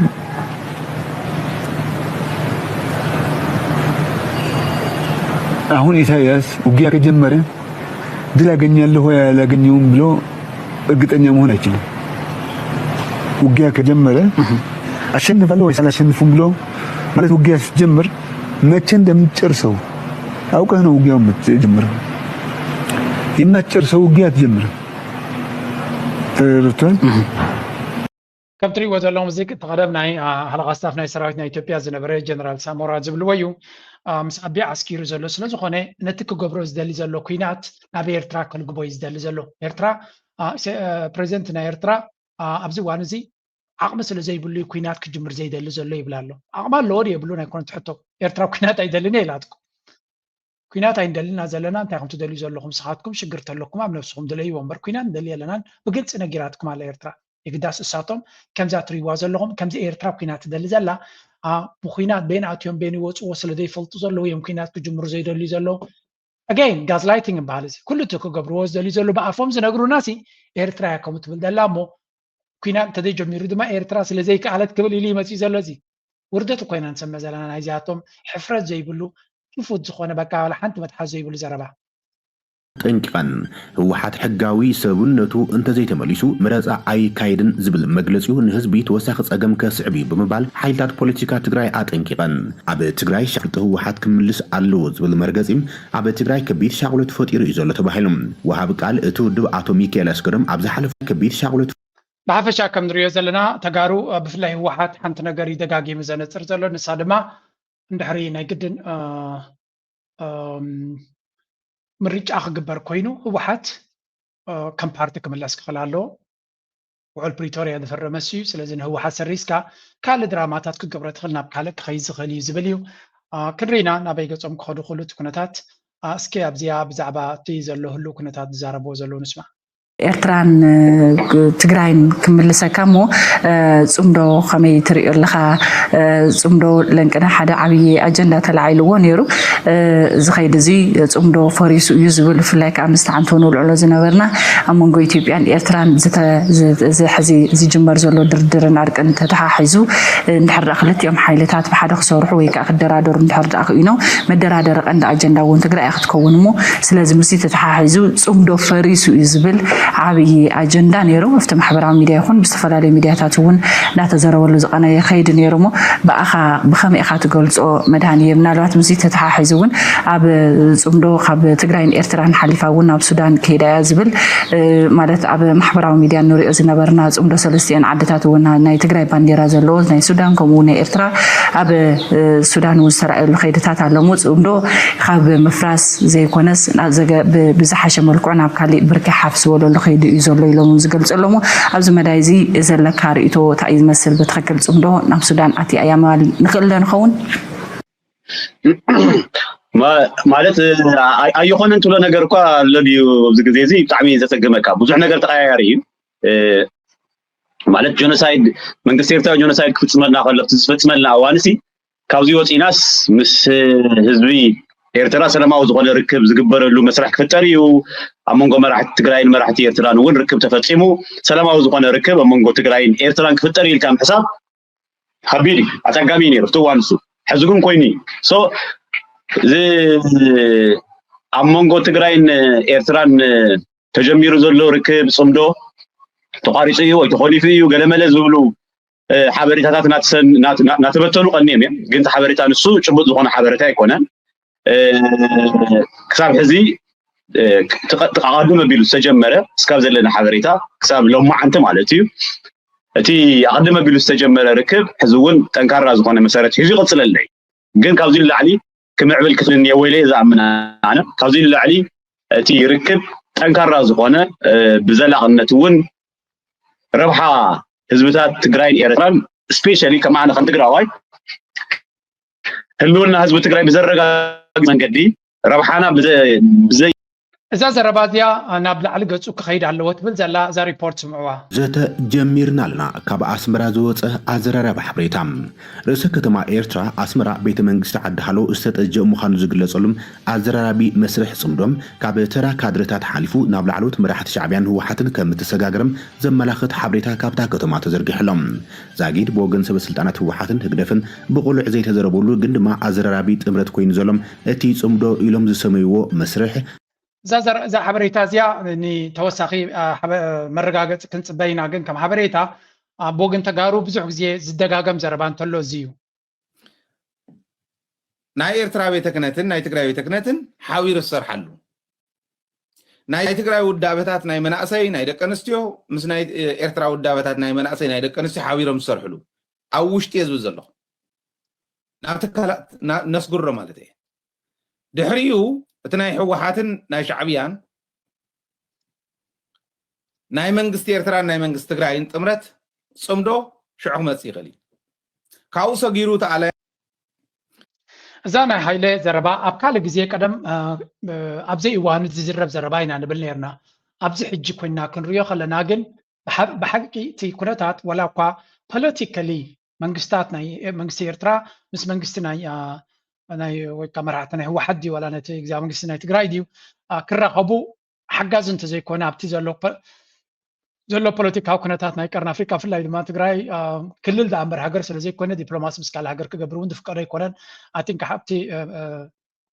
ውዕል ፕሪቶሪያ እውን ብገለ ክፋል ጠቂሶም ህልው እዮም ስለዚ ከም መርሕነት ከም ዓይነት ግልጽ ክፉት ዝኾነ ርክባት ንክገብራ ይፍቀድን ክኸውን ይኽእል እዩ ዝያዳ ግን ኣክንዲ ህዝቢ ዝራኸብ ጥራይ እቲ ህዝባዊ ኢንስቲትዩሽንስ ኣብነት መራሕቲ ምስልምና ናይ ትግራይን መራሕቲ ናይ ምስልምና ናይ ኤርትራን ኣብቲ ከባቢ ዘለዉ ተራኺቦም ክዛተዩ እንተኽኢሎም መምሃራን ናይ ክልቲኡ ከምኡውን ካልእ መራሕቲ ናይ ቤተክርስትያናት እውን ቤተ ክህነታት እውን ተራኺቦም ተዛትዮም እዚ እንታይ ክፈጥር ይኽእል ነቲ ኣብ መንጎ ህዝቢ ዘሎ ቁስሊ ንምፍታሕ ጥራይ ዘይኮነ ቁሩብ ክላይ ናይ ህዝባዊ ኢንስቲትዩሽናል ርክባት ክግበር ይኽእል እዩ እዚ ከዓ ስኢልካ ክንዲዚ ዓመት ተፈላለይካ ፀኒሕካ ሃንደበት ክፍት ኣቢልካ በቃ ብሓሪኻ ዘለካ ዘይኮነ መሰረት ብዘለዎ ወይ እውን ሰረት ብዘለዎ ቀፃልነት ክህልዎ ብዝኽእል መንገዲ ነቲ ኩነታት ናሕወኸያ ክፀንሕ ተሓሳብ ናይ ሃይለ ኣይፀላእኳን ወላ እውን ብሱዳን ኮሚና እንደሊ ኣብ በዓል ከሰላ ዘሎ ኣብ ካልእቲ ህዝቢ ፅቡቅ ዝኾነ ውህደት እናገበረ ድሕሪኡ ድማ ሱዳን ሃገር ስለ ዝኾነት ብኣመሓደርቲ ደረጃ ኣብ ሱዳን እኳ ዋላ ብመርሕነት ደረጃ ብሃገር ደረጃ ውርክብ ስለ ዘለና ከምኡ ዓይነት ግራስ ሩት ኮኔክሽንስ ኣብ መንጎ እቲ ህዝቢ ታሕቲ ዘሎ ኢንስቲትዩሽናላይዝድ ኣብ መንጎ ክልተ መራሕቲ ጥራይ ዝካየድ ዘይኮነ ታሕቲ እውን እቲ ህዝቢ ርክባቱ ክሕይል ክግበር ዝኽእለሉ መንገዲ ከም ፅቡቅ ጌርካ ክትሪኦ ትኽእል ኢኻ ብኣይ ወገን እዚኣ ከም ሓሳብ ፅብቕቲ ኮይና ረኺበያ እንተቲ ኣብ መንጎቶም መራሕቲ ህዝቢ ብዝብሉም ኣብ ዝተፈላለያ ኣብ መንጎ ክልቲኦም መራሕቲ ዝግበር ዘሎ ብምስጢር ርክብ ኣይክህሉን እዩ ዝብል እምነት የብለይን ኣነ ስለዚ ደፍኒትሊ እቲ ኩነታት ብድሕሪ መጋረጃ እቲ ርክብ ክህሉ ከም ዝኽእል ገምጋም ኣለና ንብናተይ መረዳእታ ማለት እዩ ካብኡ ወፂና እስኪ ሕጂ ሓንቲ ፍልይ ዝበለት ሓሳብ ክበኩም እየ እስከዚያ ስምዕዋ ሕጂ እውን ኣምፅአልኩም ነይረ ክኸውን እየ ግን this is actually very powerful mining over agriculture for Eritrea as a developing country. Now let me get to the definitions first before I get to my points. First, what's mining? Mining means extracting underground minerals for an income, and agriculture means the growth of animals or plants for an income. The same reason, the income. Now we'll get to that, which one makes more, because that's why we're here. For Eritrea as እዛ ቪድዮ እዚኣ ብዙሓት ሸር ገብርዋ እዮም ቅድሚ ሕጂ እውን ሸር ገይረልኩም ነይረ ኤርትራውያን ተምሃሮ እንግሊሽ ይኽእሉ እዮም ገለን ኢልና ኢና ንገብራ which is true ሓቂ እዚ ጌጋ ኣይኮነን ወይ ሓሶት ኣይኮነን እቲ ነሱ ዝዛረበሉ ዘሎ ኣርስቲ ግን he is very deep ብጣዕሚ ፅቡቅ ዝኾነ መንግስቲ ዲቤት ይዛረብ ዘሎ ኤርትራ ብዙሕ ማዕድናት ኣለዋ ይብል እቶም ማዕድናት ናትና ግን ስለምንታይ ኣውፂእናዮም ክንጥቀመሎም ዘይንኽእል ዋላ እውን እቲ ዘለና ኣብ ሕርሻ ብነፍስና ክንክእል ብዙሕ ንፅዕር ኢና ኢሉ ግን ስለምንታይ ማዕድናት ናትና ብዝለዓለ ደረጃ ኤክስትራክት ጌርና ኣውፂእና ናብቲ ቁጠባና ክንጥቀመሉ ዘይንኽእል እናበለይ ዝምጉት እዛ ዲቤት እዚኣ ኤርትራውያን ዝሓትዋ ሕቶ እያ ኤርትራ ሲ ኣግሬሲቭሊ ማዕድናታ ከተውፅእ ከም ትደሊ ኣይትገልፅን እያ ማዕድናት ኣለና እዩ ዝበሃል እምበር ኤርትራ ነቲ ማዕድናት ንክተውፅኦ ማርኬት ክትገብሮ ንዓለም ዳለኸ ክትዛረብ ገላ ይትሰምዐን ኢኻ ኣፍኮርስ ኣብቲ ዝግቦም ቦታታት ይዝረብ እዩ ዝበሃል ግን ኣነ ብዙሕ ግዜ ኣብ ጎረቤትና ዘሎ ሃገር ኢትዮጵያ ኤግዚቢሽንስ ኣብ ዓመት ዲ ወላ ኣብ 6 ወርሒ ናይ ቢዝነስ ፎረም ናይ ማይኒንግ ፎረም ይገብሩ ሽዑ ኢንቨስተርስ መፅኦም ነቲ ማዕድናቶም ይርይዎ ገለ መለ ከምኡ ይርየ ካልኦት ሃገራት እውን ከምኡ ይገብራ እዮም ኩሉ ግዜ ኤርትራ ግን ማዕድናታ ናብ ዕዳጋታት እውን ኣግሬሲቭ ላይ ትገብሮን እያ ሓደ ምናልባት ከም ነቐፌታት ኣይኮነ ግን ከም ህዝቢ ምሕባር ሓደ ኣብቲ ማዕድናት ናይ ኤርትራ ምስ መንግስቲ ኤርትራ ቅርበት ዘሎ ባይደወይ ኣብዚ ሓበሬታ ክበኩም ከሎ ምስ መንግስቲ ኤርትራ ቅርበት ዘለዎም ሰባት ኤርትራውያን ማለት እዩ እዚ ነገራት ዝተዛረበሉ ኢሎም ይነግሩን እዮም ስለምንታይ ነቶም ተቐርቦም መራሕቲ ዘይትነግርዎም ካ ይብሎም ያነ ንዛረብ ኢና ግን ውሳነታት ክውሰደሉ ዘይከኣለ እዩ እዮም ዝብሉ ምናልባት እስኻትኩም ምስ መንግስቲ ቅርበት ኣለኩም እንደይብልኩም ኣብዚ ኮሜንት ትገብሩ ክትፈልጡ ኢለ ያነ ብዙሓት ምስ መንግስቲ ኤርትራ ጥቡቅ ዝኾነ ዝምድና ዘለዎም ሰባት ኤርትራውያን ኣማኸርቲ ኣብ ቁጠባ ናይ ኤርትራ ተዋሳእቲ ዝኾኑ ይፅሕፉለይ ይነግሩን እዮም እዚ ነገራት እንታይ እጂ ኤርትራ ንዘለዋ ማዕድናት ኣግሬሲቭሊ ማርኬት ኣይትገብሮን እያ ዝብል ዘረባ እዩ እዚ እንታይ ማለት እዩ ንኣብነት ዓበይቲ ኤግዚቢሽንስ ናይ ማዕድናት ኣብ ዝግበረሉ ኤርትራ ዓብ ዴሌጌሽን ሰዲዳ ማዕድናት ኣለኒ ምሳይ ክሰርሕ ዝኽእል ኢላ ኣብቲ ቦታታት እቲ ብዝለዓለ ናህራይ ትሰርሕን እያ እዚ ከዓ እንታይ ዘርኢ ሳምሓው ነቲ ፀገም ንክንፈትሖ ዘለና ፀጋታት ተጠቒምና ክንዓቢ ክንዲ ንምፍትን ቀስ ኢልና ክንከዶ ንኽእል ዓይነት ምርጫታት ጥራይ ዝውሰድ ዝብል እዩ ኤርትራ ድማ ቀስ ኢልካ ምኻድ እዚያ ዘረባ እስከስምዕዋ ሓደ ግዜ እቲ ልቦና ካብ ውሽጥና እዩ ዘሎ ኢንሳኒት እንታይ ኢሎም ሓቲቶም እንታይ ኢንሳኒት ከመይ ምገለፅካ ኢሎም ኢንሳኒት ማለት ፅላለ ማለት እዩ ፅላለ ወይ ዕብዳን እንታይ ኢልካ ትገልፆ ኢሎም ንኣልበርት ኣንስታይን ማለት ዝበልሐ ርእሲ ዝነበሮ ሳይንቲስት ናይ ዓለምና እዩ ስምዕዋ ተዛ ኢንስታይን ሓፃር መግለፂ ጥራሕ ይዎ نتقول ساعة تقبر عند قبر كاس حدش نجار كات الصبح هذا ساعة 10 عند دكاسة قريسو أقبلون عند ولا فهذا ساعة حدا عند تمسحه مشيت مسي قلت في دكيسها نقول ساعة 10 تتسق انت هتكوني خاطر كاس انا اسكم زر سنه تدخل محشن تلقوا انت هتقول تقول انت هتقول ما لحد تسبنا نتقول ساعه تقول ان غبر حدش ነገር ካትስበ كما يقرك حدش ነገር كتسبه anyway كم ذا نريد لنا ኤርትራ تخذ ዘላ መንገዲ ካብ 2000 ክሳብ ሕጂ ሓደ ዓይነት መንገዲ እያ ትኸይድ ኣላ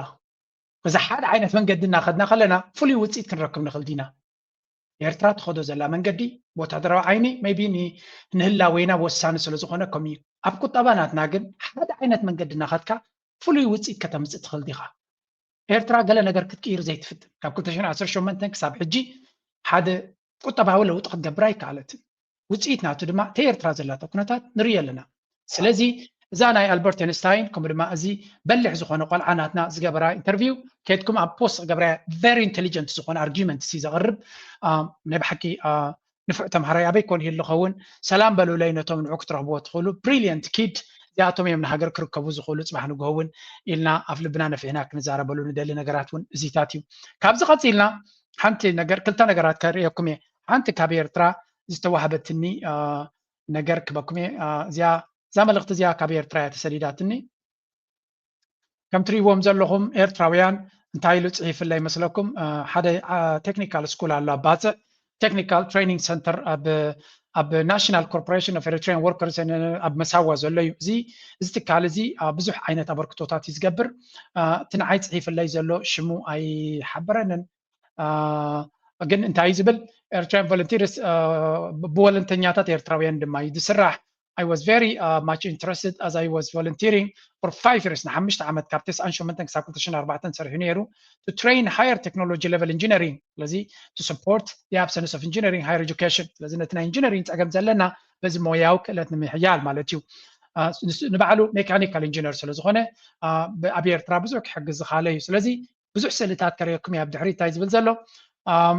I encourage I'm going to send you selected photos and videos and would like you to encourage نخالو سبات كتتبابع أبزي organization تفعل حقس كجبرو أنت عينة تمرتيز جبر أبزي colleges نزبل دما electrical and electronics computer science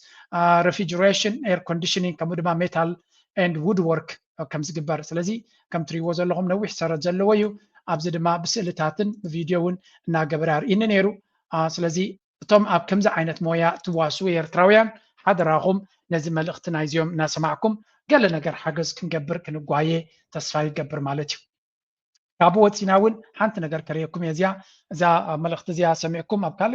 كالك زي ونكم سألكم نزلت كالات كم زعينة توم إيرتراويان جبر سناي محبرات ديهم بمحبرات تراني فيكم زلهم أكن نقول سبات راين حجز كم زعينة نزياتهم تحجزنا عبلو كم سألنا يخلو هنياتو مويا وبقعت إيرتراويان ونسل زعبي يقوم برسام كتر نفقل لهم ترف بوتا حمزة لما استوعيلكم تفولترا أبي إترابلاتكم من الأتينا كم جايشتي نولد تمالينا من أشهانا همرك إيري ترافل بغلطي وعمقا بإنجليزاني أنتيني أنصدالوت بزغال لمن قدي جياشون دبت كسدو الزلي يزرحو بالأمر وحبريتها كم جياشو مزقب الحرزي بلنا مزقبنا እንታይ ዝብል ዘሎ ንኤርትራ ክትገሹ ከለኹም ቦታ ፍሪ እንተለኩም ነዚያ ኣብ እዚኣ ዳውንሎድ ብምግባር ነቲ ፍሪ ስፔስ ናትኩም ብገንዘብ ናብቶም ናይ ኤርትራ ንብረት ክወስዱ ቦታ ዘፀግሞም ሰባት ክሸጥዎ ትኽእሉ ኢኹም ብሪልየንት ሶሉሽን እዩ ነታ ኣብ ናቱ ኤሪ ትራቨል ትብል እያ ዳውንሎድ ጌርኩም ረሂዋ በላሕቲ ኤርትራውያን ንፀገምና ዝፈትሕ ኢኖቬቲቭ ሶሉሽንስ የቕርቡ ኣለዉ ኣብ መወዳእታ ናይ ሎሚ ከቕርባ ዝደሊ ሓደ በልሕ ኤርትራዊ ፕሊዝ ሓግዝዎ ድማ ኣብ መወዳእታ እዛ ቪድዮ እዚኣ በዚያ ገይረ ክፋኖ ቻይና ኣብ ሓደ ዓዲ ዝገበረቶ ገዛውቲ ዝበሃል እዚ ኤርትራ ድማ ነዚ ገዛውቲ እንተደይ ሰርሐት እውን ክትገዝኦ ትኽእል እያ ቻይናውያን ገዛ ሰሪሖም ባዕሎም ኤክስፖርት ክገብሩ ጀሚሮም ኣለዉ ስለዚ መንግስቲ ኤርትራ ምስ መንግስቲ ቻይና ተዘራሪቡ ኣብ ነፍሲ ወከፍ ከተማ ከምዚ ዓይነት ገዛውቲ ክመልኦ ነቲ ዓዲ ተስፋ ንገብር ብሶላር ዝኾነ ኩሉ ዓይነት ማለት እዩ ዓድታት ብከምዚ መንገዲ ይሰርሕ ኣሎ ተስፋ ንገብር መንግስቲ ኤርትራ እውን ከምዚ ዓይነት ኢኒሽቲቭስ ኣቃሊሉ ከይረኣየ ወሲዱ ነቲ ህዝብና ኣቦቱ ብከምዚ መንገዲ መፍትሒ ክገብረሉ ሎም እንተዘይተገብረ ፅባሕ ንክግበር ኢለ ዝገብሮ ዘለኹ ናይ ሎም ኣርእስቲ ኣብዚ ክንውዲና ፕሊስ ላይክ ግበሩ ሸር ግበሩ ርእቶኹምን ሓሳብኩምን ብሃናፅ መንገዲ ግደፉ እናበልኩ ምዝያ ደስ በለት እንደርፎ